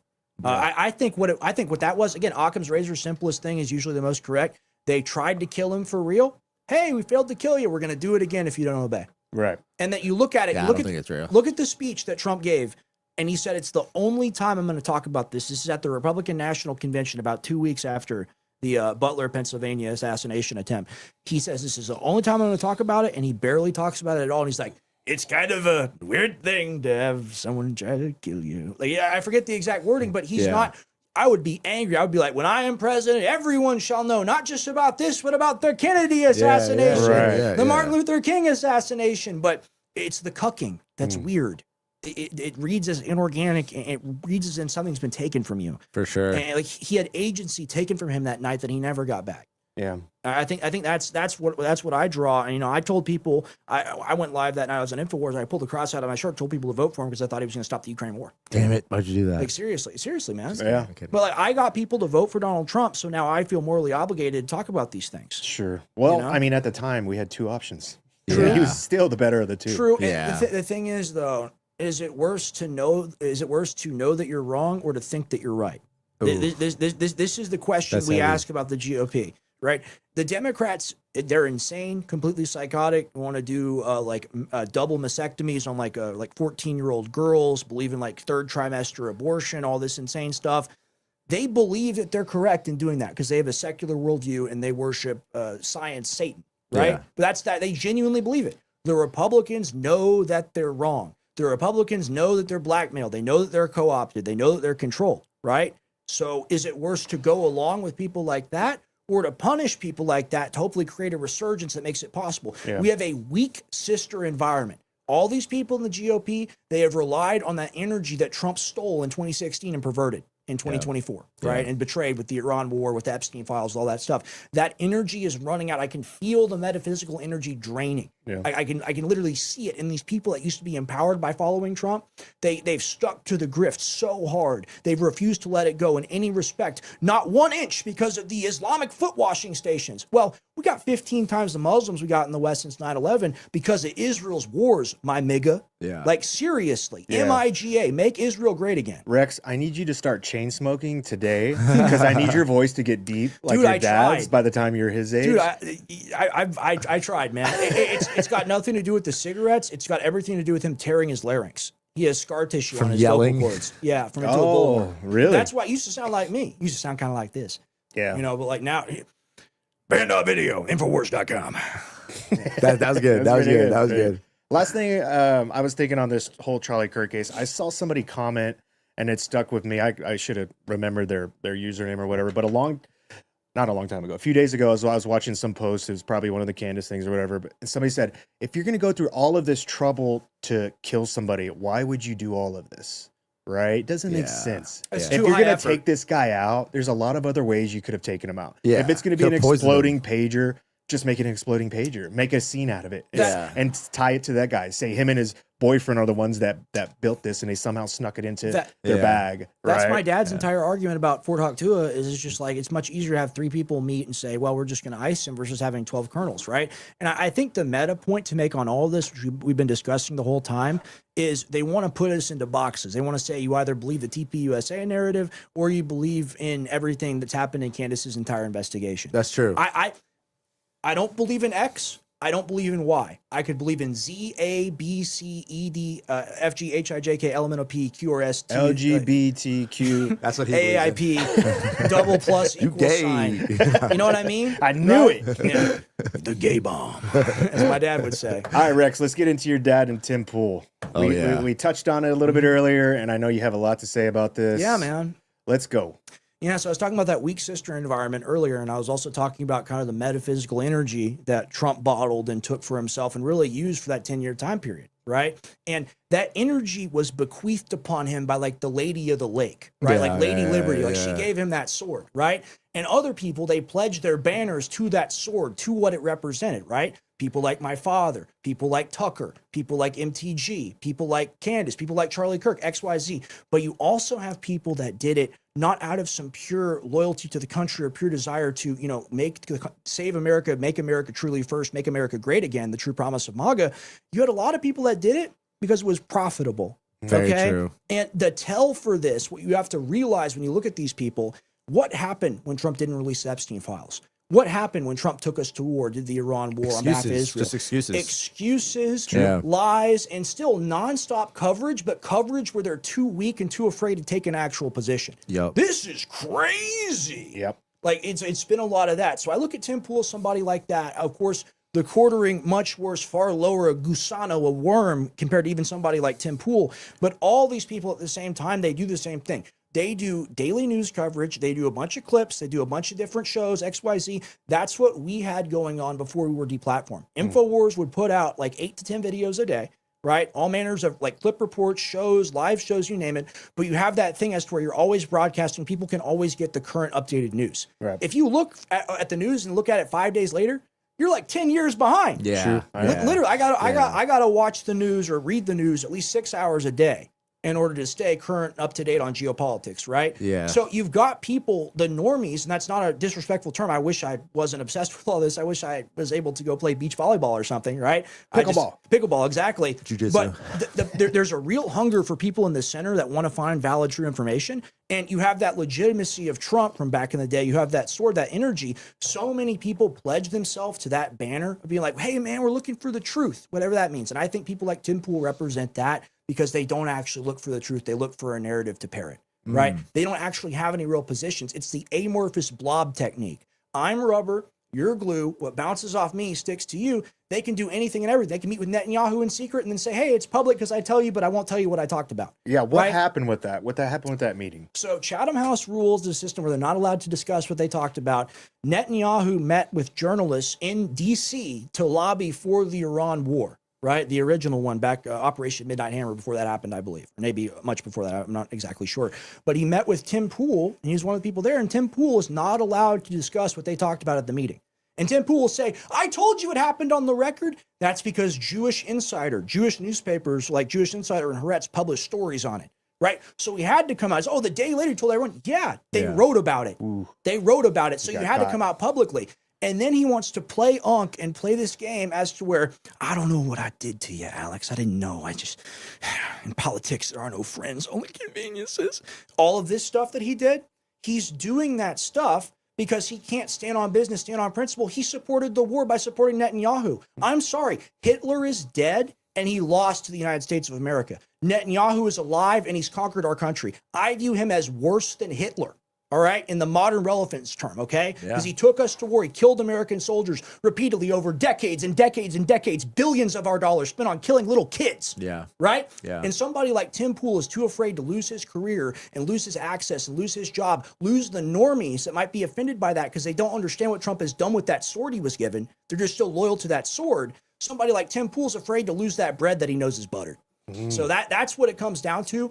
And when he comes out and says, Alex, you've lost all your viewership, that wasn't him just doing it in isolation. My dad was getting attacked in every comment section over this that day when the X glitch was happening. Yeah. Right? People like the Quarter Pounder, people like Jeremy Hamplanet, people like the QP. These people are bottom feeders. They're muck rakers. They are the lowest gusano scum of the media. And they attack my father who created the entire space for them? Are you kidding me? Are you kidding me? And Tim Pool is higher than that because he created his own network, and I have a lot of respect for that, just like someone like PBD, even if I don't like him personally, right? But Tim Pool should know that he hasn't taken a real position, and he should know Alex has taken some very real positions at immense personal risk and personal harm to himself. It ain't good to come out against the president, have the president tweet about you and call you low IQ and say that you're fried. Yeah. That's what it means to be in the storm. That's what it means to be a real fighter. Someone like Tim Pool ain't never going to get called out by the president because he's a good boy. Yeah. Ooh. Yeah. Clip it up. For sure. I can cut a mean promo, man. Go follow this dude if you ain't already. Yeah, he's just getting better and better. Yeah, his powers grow stronger every day. Dude, the thing is, I'm getting the power because it's the same sword. That's why I put you with the Thanos glove on the thumbnail. I appreciate it. I'm loyal to the American liberty energy. Yeah. I'm loyal to that zeitgeist. I live in it. I detect it. I feel it. I breathe it. These people, they know of it and they speak of it, but they are not of it. Yeah. That is the thing. True. That's the problem I have. And I'd love to talk to you, Tim Pool, for 3 hours straight about this. Well, and what's crazy is that you shadowed your father your whole youth growing up. So you know what taking on this fight is going to do to you. Let me get into that a little bit. That's the crazy part. My parents divorced when I was 11 years old. That office, I spent more time in that office than any home I ever lived in. Okay. So I had someone tweet at me and they're like, I had a summer job too. It's not the same thing. No. I lived there. I worked every single job there. And that's why I have infinite respect and just honor for people like Owen, people like Harrison, people like Alex Stein, old people like Candace Owens, because I grew up watching them. Okay. And when I didn't grow up watching you, when you come into politics after COVID or you blow up during or after COVID, because everyone is trapped at home, everyone is forced to watch your media and you call it content and you call yourself an influencer, you make me puke. Seriously. And all these people want to act like they're on an equal footing with someone like my father. They want to lecture my dad and tell him what to do. My dad was deplatformed off the internet within 2 weeks and built an independent streaming platform within 3. Yeah. These people, if this happened to them, they would be crying for their mommy and daddy. Yeah. And even to take it to a deeper level with like Tim Pool and these other characters that are working for Israel and have backed Netanyahu and met with them or whatever. In my opinion, they're enemy combatants, dude. Because they're pushing a narrative that's keeping our country under occupation. Yeah. We're an occupied nation. You're an enemy to me. Yeah. Yeah. Like, we should kick your fucking ass, to be honest with you. Fuck a debate. Like, we need to start beating dudes up in the street. in Minecraft. Politically, not violently, metaphysically. Sorry, guys. Metaphorically. Testosterone. Yeah, In metaphorically. GTA 6, I'll meet you there. But that is the spirit of the thing is you can't play patty cake. You can't give people the benefit of the doubt when they support people that want to destroy our country. Yeah. They're collaborators. Yeah, exactly. What was this whole thing that Tim was saying that Alex, your dad, was texting him offline about Candace and had a different That's a theory? perfect example of the weasel tactic. We just showed Andrew Wilson how he flipped the thing back on her, right? Where he says, where she asked him to name the charges. You don't know the charges? He names one of them, goes, now you name all of them. Yeah. That's a weasel tactic from Tim, right? Because what he's doing at that moment, restate the question really quick. So your dad was texting Tim Sure. through DMs or whatever offline about the whole Candace situation. Sure. A year ago, what was happening? Mitch Snow. Yep. That was happening a year ago. My dad thought that was completely absurd and still does and talks about it every single show. So that's Tim Pool trying to say, we agree on this one issue, so we must agree on all. What are you doing? You see how low IQ and dishonest that is? Yeah. But the followers, they eat that right up. They go, oh no, Tim Pool, him and Alex, they agreed on this. Alex betrayed him. What does that have to do with you saying we got Pakistani bot farms, we lost our viewership because now we're not MAGA anymore? Right. It has nothing to do. It's a non sequitur. It's a logical fallacy. Yeah. Yeah, it's trying to trick people into thinking like Alex has lost his power, which is not as true at all. Fuck no. He's They gained covet so it much. for themselves. That's the secret. They covet the audience. Well, it's a lesson too for all of us. Like, don't DM anybody. Yeah. Don't fucking Right. or do disappearing messages. Yeah, You can't trust yeah. any of these fuckers anymore. No, yeah. Like your Tim circle Pool tight. is just a worm, man. Like I've never liked him. I've never watched one of his broadcasts or anything like that. I've always thought he's just a slime ball. I'm glad Alex is going after all these guys now. You know, like it's about time. You know, like fuck My making dad's peace too with nice. any of these guys. Yeah, fuck He's making too peace. nice. He is. He's He is. really a nice guy. This is what people don't understand. Like the quartering, Jeremy Hamplan at the QP, he came on the show yesterday, lied about every single thing he said, insinuated that I was Grima Wormtongue. And he's got multiple tweets. See if you can pull this up, guys. You're what? He says that I'm whispering into my dad's ear, telling him what to say. Oh, my dad has never listened to anything I have to say. I can vouch for that. Seriously, okay? But he wants to say, oh, well, it's not your opinion. You're being given this from somebody else. You're being controlled. How dare you? A man with a 32-year career being a broadcaster, you don't have your own opinions, but you do, Mr. Coffee Salesman? Yeah, right. Are you kidding me? Yeah, right. The arrogance of it all. But he said, when it comes to the broadcast, we just got to unite the right. We got to figure it out because we got these Islamic foot washing stations. We got to unite against the left. Why is the left in ascendancy right now? Why is that happening? Trump broke the back like Bane on Batman, shattered the Democratic Party. Kamala Harris, Joe Biden, a 404 error code, smoke blown out of his ears, debate stage. Kamala Harris completely destroyed. How do we go from 2025 January, the Republicans being in total ascendancy, to now, not even 2 years later, the complete shattering and fracturing of the Republican GOP base? I wonder how. That wasn't the Democrats. That wasn't people being lied to by Hassan Piker. That was the Republicans lying about the Epstein files and taking us to war. Yeah, it's Trump. It's got nothing to do with Islamic foot washing stations. Yeah. But the quartering just kept making this argument, and he had to take it back to Charlie Kirk, take it back to Charlie Kirk, take it back to Charlie Kirk. They're cowards. They don't have any real position. They take something up that you must agree with because it's the morally right thing to do to the vast majority of the normies, and they have to make you agree with it. Yeah. Right? And you say, hey, that point's not important to the argument. Why are we losing? Why are we at war? Why are American soldiers dying in bases that we can't defend with no missile defense? Why do Pete Hegseth and Trump lie about us having air defense when we have none? Why did those 9 soldiers die in the base that Pete Hegseth said was defended? I'm begging to tear some of these people apart. The Democrats right now are Go off, I'm Rex. telling you, man. Go the off. Democrats right now are basically taking the position of China with the Iran war. Is like they're just sitting back and just letting the shit happen, letting us Art of war. deplete ourselves, letting us Defeat ourselves. Yep, exactly. Just like that's what China's doing. They're not stepping in. They're not saying anything. They're not doing anything because America is destroying themselves from inside, and that's what the GOP is doing. Yeah. The same exact thing. The They're Democrats- destroying themselves from the inside. And the Democrats, that's why you really don't see like when, from 2016 on, when like it would be daily attacks on Trump. Yep. Like you're not really even seeing that anymore. Like the news is kind of like agreeing with him now. Like, like sometimes you'll see a little bickering of him like, oh, you're fake news, and like going off on a CNN reporter, but it's not the same way that it was, like calling him a rapist, calling him this, calling him that. Like there are people that are on the fringe left that do that, but like in the actual media sphere, in the actual house, there's certain characters, like you could say Rokan or some people like that,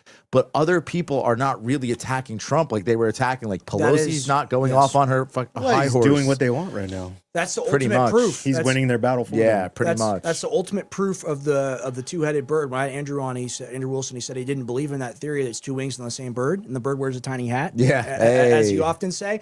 That's the proof. The Epstein files and the Iran war. You'd think MSNBC, CNN, they'd be hanging him with this. Yeah. They can't. They're cucks. Yeah. So they got to be quiet. They got to say, "Oh, he mishandled it. He didn't go Right. far enough." Yeah. That's what they say. Yeah. It's fucking insane, man. Yeah, yeah. So it's like the whole entire like political, like, oh, we got to pick the left, we got to pick the right. We just have to end the parties altogether. You know, that's where I we agree. stand. You know, I don't know how you do that though.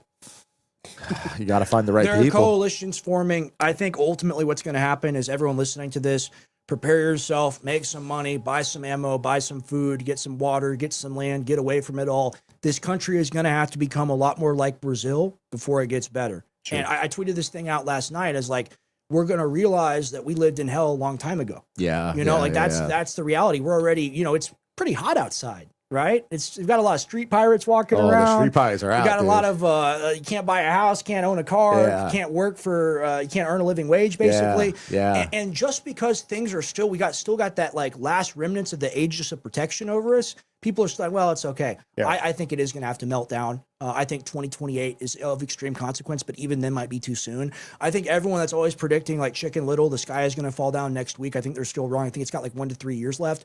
But talking about rituals, talking about Masonic stuff, Yeah, they like synchronicity in history and like making history repeat itself, patterns over and over and over again. 1929, Great Depression. Why won't that happen again? oh, it could easily. I think that's what's coming. I think they We're on pull the the brink. dollar. I think they create the stable coin. I think they try to instigate all that. Then JD Vance on video says, "Hey, you know, Americans, they got too much buying power. You know, the dollar is the world reserve currency. We got to get rid of that." yeah, it's crazy. What the hell is going on? Yeah, it's crazy. Yeah, get Yeah. off the grid. Just don't go where I'm going. Yeah, we're not that far away from a Black Swan event. You guys have a plan? You got a bug out plan? Trying to get better. Trying Yeah, to move we're out working. somewhere. Yeah, You know? we're working on Yeah, it. yeah. We're working on it. We're We're gonna definitely do working on OPSEC. it. Not We gonna need to all reveal. pitch in on a bunker somewhere outside of Austin. We have one. We have a property that we're working Where's on. it at? It's Hill Country, we'll say. Hill Country. Yeah. Okay. Yeah. So not that far away. Yeah. We have a compound, 10 acres. Mhm. We're going to be, doing urban gardening over there, a lot of different things, building a gym. Well, make sure we can studios. broadcast out of it. That's what, well, we're Yeah, definitely gonna build building a a studio for Yeah. sure.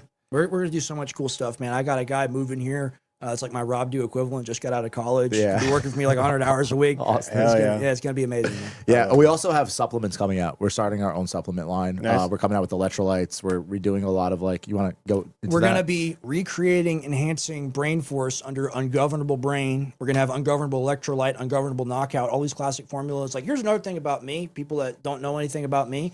I have been a businessman for the past 6 years, okay? E-commerce, manufacturing, shipping, I do it all nose to tail because it's exactly what I was raised to do. The reason why InfoWars became the monster that it did, like I'm talking about, like capability, the engine to succeed, that Hellcat engine of a media company that could outdo a media company like CNN, literally getting $1 billion a year of funding, is because we had the viewers and listeners that could buy a product where 100% of the profit went to support the show. Yeah. We were our own sponsor. This is what is different about the InfoWars model. And any of you guys, the One Piece is real. You can find it. Like, Yeah. it 100%. Yeah. Anyone can do this. I did this for myself. All you have to do is, like Karl Marx, own the means of production, but for yourself, right? So, like, I make things, I ship them, I sell them, I get 100% of the profit on that. I can put that into the business, which is the operation. Yeah. And the reason why that's not more common is you see people like Tim Pool and others, it's much easier to take the sponsor money. It's much easier to have the pre-built infrastructure. You don't have to worry about it. Yeah.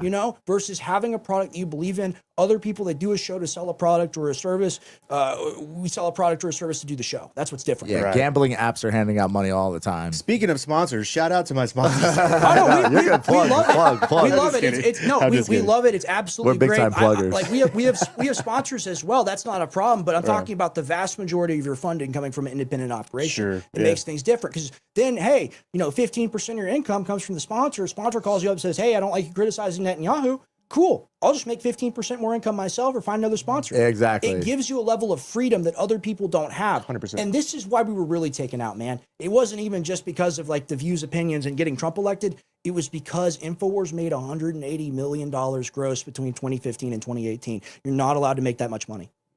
You're not, it's just not allowed. They'll take you out. You're not allowed to be that independently wealthy. And the thing is, my dad never had more than $10 million. If you include property, he bought a $4 million house that he sold for $7 million and put every single dime back into the organization. Yeah. Right. I've seen the finances. I've seen the books for myself. I've also seen the offer where we offered the Sandy Hook people like $55 million over a series like 5 to 10 years. That's what could have been paid. Because even though the lawsuit's fraudulent, even though it's all bullshit, it's always been about keeping that studio alive. One more show, one more microphone. That's what we did. That's what we still do, right? It's never about that for them. Because money is fake to them. They get infinite of it. They can just meet a billionaire. It's like, oh, you Zionist as well? Amazing. Yeah, and here's go. $100 million. We'll Look at Barry Weiss getting like 5K views a video, gets paid $105 million to run CBS. Put me in charge of Fox News. Seriously, I'm infinitely more qualified. Like 100%. These people, they don't deserve what they have. That's what makes them weak sisters. And that's what creates the vulnerability for people like you, people like me, people like Anthony, everyone just on all of our networks to really rise and win, is because if people are able to see an alternate option, if something's able to be presented to them that's real, they'll taste it. They know it's genuine. It's like this Diet Coke. This doesn't taste like Mexican cola. No, it just doesn't. But you have to give people both those options, because if all they've ever had is this can, that's all they'll ever know. Sure. Yeah, great point. Great point. Great points from both of you guys. Let's take some questions from anybody. Sure. If you guys have questions on anything for the Candace section of this podcast or the Tim Pool section, please throw them out now. We'll try to answer them. We'll do 5 to 10 minutes. If we don't get any questions. Hold on. I thought he was under attack going under. Yeah, we've gone under multiple times. We've been revived by the viewers, the listeners, the supporters. You know how many people I saw lose their jobs? Like these people, man. Yeah. It's pretty crazy. What else we got? Did you star any of these, Mitch? Y'all see the Economist newsletter for 2026, big money sign on it, and then more tanks and missiles flowing amongst world leaders. Elites love giving us their blueprints, karmic law or whatever. Let me ask you, what do you think about this missile defense crisis? Because I'm like geopolitics guy. Like I do a geopolitical show. Yeah. And I watch like Dialogue Works, Larry Johnson, Pepe Escobar, Judge Napolitano. These are great channels everyone should follow. Yeah. And people have been talking about our lack of missile defense for literally a year.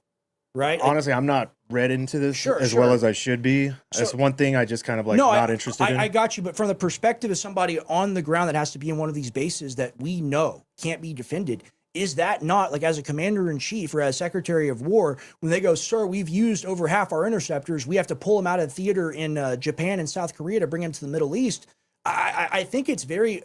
People say that I'm not allowed to talk about the war because I'm a civilian. I'm proud of being a civilian. I'm not a war fighter. It is what it is. I'm a merchant. I sell things. I employ people. I'm a boss. Like that's what I do. But when it comes to the idea of being like a 19-year-old soldier, being in one of these bases that can't be defended, like what are they fighting for? Well, every base I've ever been in. So when we were deployed, I was deployed to Afghanistan twice and Iraq once. And there's always incoming mortars. Right. Like anybody that's on here, anybody in the military that's been deployed to Afghanistan, you know what it's like when the sirens go off. It just happens. It's like daily. 1 to 3 or maybe sometimes 5 times a day. You'll hear the sirens go off. They have concrete barriers with a roof over it and the walls, and then everybody will go crowd under it. Or, it got to the point where we didn't even stop eating our lunch in the cafeteria. Right. It just happens all the time. They had stuff called Sea-Whiz, right? So anytime the sirens go off, you hear brrr or bzzz, kind of sounds like a little bzzz. And then it's the Sea-Whiz. I think that was the name of the device, and it would basically shoot these things down as they were incoming, and then they could trace it back to the point where it was actually launched, and then we would send a team out there to try to go get them. But they were probably long gone by then. So it's normal. I don't know as far as missile defense what they're planning on using. Well, they got the THAAD and the Patriot, right? And the whole issue is that the Iranians have tens of thousands of drones and thousands of missiles. And these are bigger missiles that. Potential threats. No, 100%. Well, the thing is, like the initial 9 soldiers that died, right, in the military base, Pete Hegseth specifically said, it's okay, it's all taken care of. We have missile defense to stop the soldiers from being killed. Yeah. We have now over 500 American soldiers that have TBI. Yeah. Traumatic brain injury. Yep. So there's nothing that they're fighting for because they're in the base, they're trapped, they're sitting ducks, they're targets for Iran. The goal in my mind, in my opinion, is when you kill these people, it's like it's igniting the retribution, the revenge aspect of like Americans are like, hey, you're killing our soldiers. We got to do ground invasion. We got to do more strikes. We got to drop a nuke because you're killing Americans. It's a dragging in. Trump said today, though, that they're not going to use a nuke. He said that Thank you, Trump. that they're not going to use nukes. He also said that he respects, listen how retarded this is. He respects Kim Jong-un because he has 57 powerful nukes, but Iran can't have a nuke. It's like, bro, what the fuck are you talking about? Like, Hey, it's man. just so dumb. Here's the thing. It's like saying, I had to go to war with Iran to prevent them from having a nuclear weapon. Yeah. Well, you're doing gain of function research on the country. You're putting them in a position where they're more likely to develop one. We killed the Ayatollah who issued the fatwa against the nuclear bomb in 2003. We burned him, his wife, and his granddaughter and niece to death. Yeah, it's so and sick. more family members. He wasn't hiding in a bunker. He was in his house. You have to look at this as well. In January, this is on record, the Mossad and CIA are on the ground. Okay? Like, we are amongst you. We are with you, tweeting about it, bragging about it, doing an armed insurgency. When you hear about the 30,000, 40,000, 50,000, 80,000, the number keeps getting bigger. There's not a single primary source beyond the Iranian government on how many people died. The Iranian government says 3,600 people died, and they published all their names and IDs. And then Mossad. So here's the thing. You have these collaborators. Imagine if this happened in our country, all our Red Dawn, right? What would we do to American citizens that took up arms because the Chinese gave them weapons and internet connection and bombs? Oh, that'd be dead. They would be executed for treason, right? So it's the same exact thing. Maybe they would execute them. Maybe we execute them in a less brutal way that the Iranians would, but it's that same crime. And I just point to it all as being disorganized, as being an empire huffing its own farts and believing in its own power. That's a very powerful card to play, the insurgency card. Why would you play that in the middle of Operation Midnight Hammer being done and there being this fake lull period and then going back to war February 28th? That's one of your most powerful cards to play. You throw it away. Look at killing the Ayatollah. Your most powerful card is not killing the Ayatollah, but keeping him alive, making him look weak, making the people hate him, making people suffer, giving the people someone to blame. Obi-Wan Kenobi'd his ass. Yeah. It's beyond it. I understand human psychology. That's the dumbest thing you could ever do. How many people showed up to his? 30 million. 30 Iran alone, million. 45 million if you include Iraq. Yeah. Jesus. A third of the Christ, entire that's country. a shitload of fucking people that are looking for revenge. You can't ever fight that many people, man. Yeah. You're never going to make them submit. They'd rather eat dirt.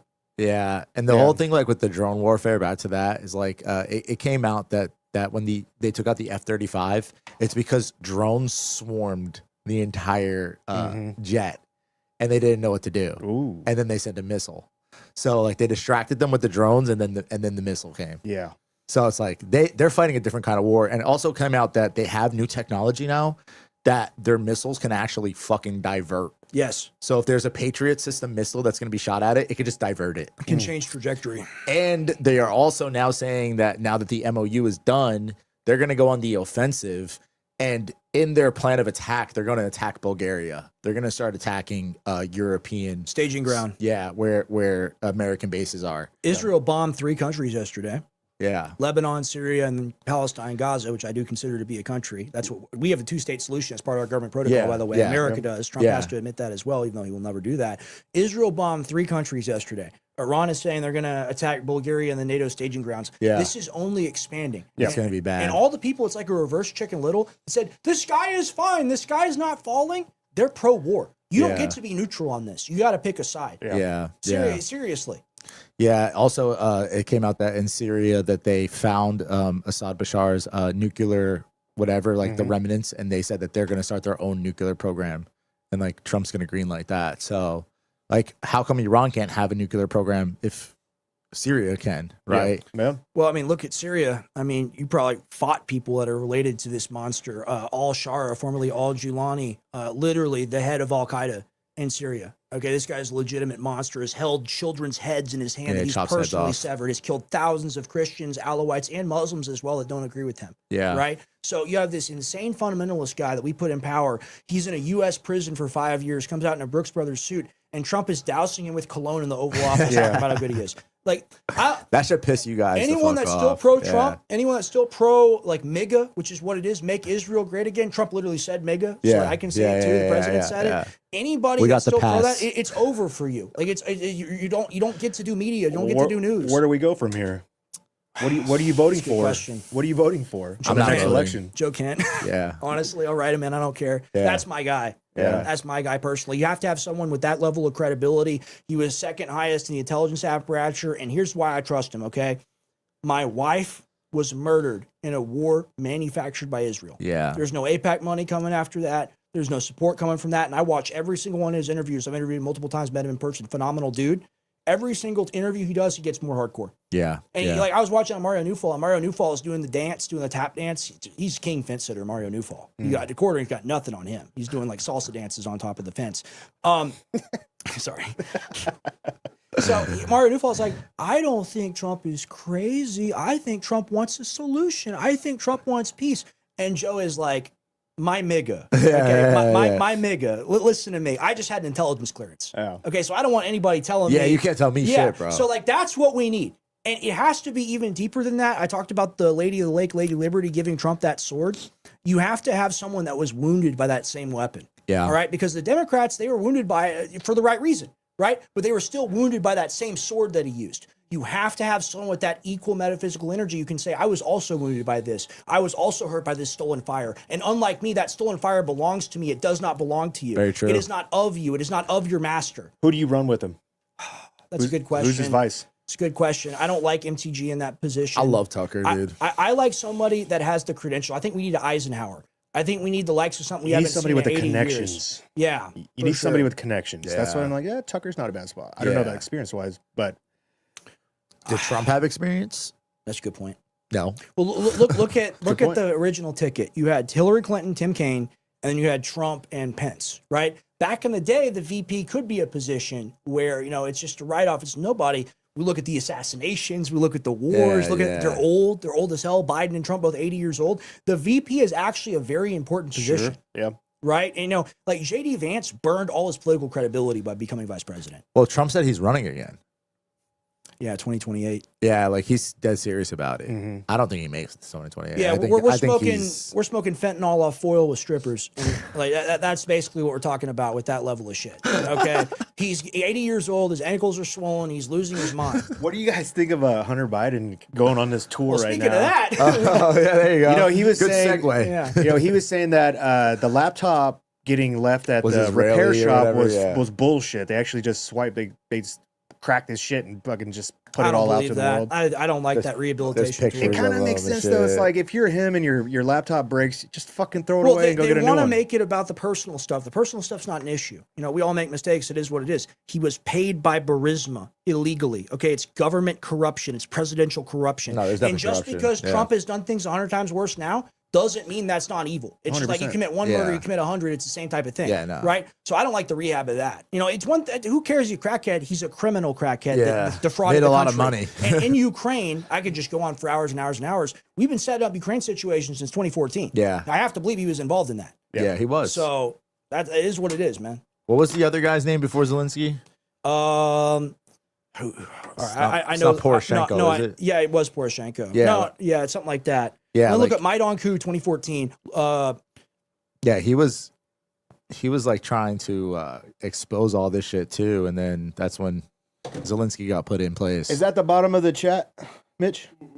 yeah, Let's see if anybody. Yanukovych. Everybody likes the idea of Tucker. Yanukovych. Yanukovych? I There think you go. if you did a Tucker Massey, I think you got a good shot. You need a big name that everybody likes and trusts. Massey would win, no question. Like no question in my Fuck mind. Trump shirts are back, and now they're. Can you move the thing you keep? And now they're nonpartisan. That's true. Yeah, yeah, it's true. Very good point. Yeah, I kind of want to make a Trump for prison 2028 shirt, but I also don't want to get assassinated because I know it would sell super well You're not gonna and it would get blow up, assassinated. just like we did Hillary for prison. The world is going wacky. Well, if you got any more questions, send them out now. We're gonna wrap this up. Yeah, we'll do this again too, though, for sure. Oh, this is fun. We should do this. Yeah, this was We should great. do a weekly show. Yeah, honestly. let's do it. We're down. I love having the headphones. It makes you really hear yourself. and what Yeah, you're yeah, saying. yeah. I forgot Yeah. what this is like. Can you move the thing out of the way? Thank you. We need a dictator or something. It feels like, and I hate admitting that. No, we don't. Ooh, you don't want a dictator. No, we don't. Yeah, Hunter Biden lied about being caught sober for 3 years. Who and runs then America? ripped it at the Jews. White House. Yeah, the bird wears a tiny hat. That's literally I love the way that you say it, Anthony, because it's two wings of the same bird, and the bird wears a tiny hat. It's Yeah. a uniparty, and it's a uniparty controlled by the Israeli lobby. Yeah. That's literally like if you can tell the truth, if you have the truth on an issue, you can explain it under 3 sentences. For right? sure. Everyone that does like this giant word cell argument, the truth is simple. Simplicity is what's beautiful. People that aren't smart, they go, if it's complicated, if I can't understand it, then that must mean that it's higher than me in some way. right. But that's how lies are formed. That's what a web of lies is, right? If the truth is simple.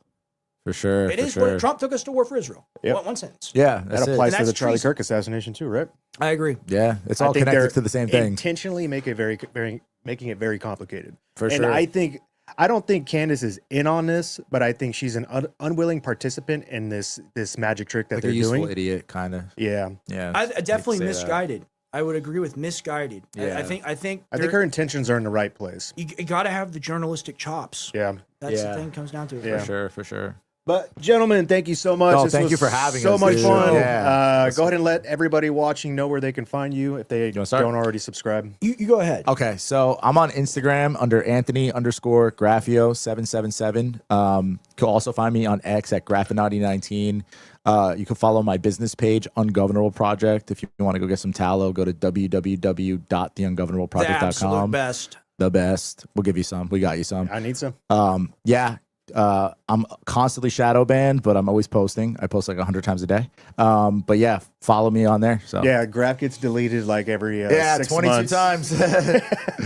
My thing is the same on Instagram and on X. Really trying to build up the Instagram. I got a tiny Instagram, got the big X account. Please follow Rex Jones News with the Z on Twitter specifically. Rex Jones News with the Z. We do a daily morning show. It's New American Journal, 8 a.m. to 11 a.m. We did it this morning. We came here, been podcasting for broadcasting. Yeah, for we've been on for a while. 6 hours today so far. guys We are hungry. love it, man. yeah, I am. I'm starving. I do Thursday and Sunday show. It's kind of my marquee show. Gray Area Talks. My co-host Tim Tompkins. We do that Great show. 7:30 to 10:30 p.m.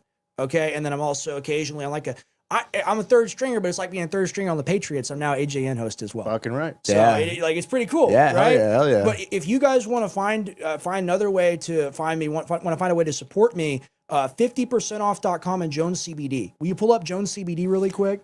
Anthony, you've been taking the Dude, Dreamwave. Jones CBD, you got to get the Dreamwave, man. This Give me is some. this is what I'm talking Yeah, about. we'll bring a big package, bunch of stuff for you. This is what I'm talking about when it comes to owning what you do. Click on the Dreamwave really quick. I have full spectrum 1,500 milligram CBD tincture. Nobody knows combined what with- that means, Rex. Combined with melatonin and blue chamomile. This is a $100 product for under $40. It will knock you the fuck out. But I own it, so I make it, and I can sell it at a good price and still get If that you can't 360 sleep, win. dude, Badass. that shit will knock you the fuck out. Badass. It's And- some of the best dreams. And I'm too. still trying to grow my Instagram platform too. All of my platformers are at Shawn Johnson Pod. Yeah. Very simple. SHAWN. So please Yeah. go on there, follow these guys, follow me. For Let's sure. grow this together Yeah, so hell we yeah. can keep doing it. Yeah, let's Absolutely. go. Yeah, we'll be back soon. Thank you. Thank you guys. Appreciate it. Thanks everybody. Hope you enjoyed the first live. Yeah, more to Indeed. come. More to come, indeed. Peace. Banger. That was great TV. Yeah.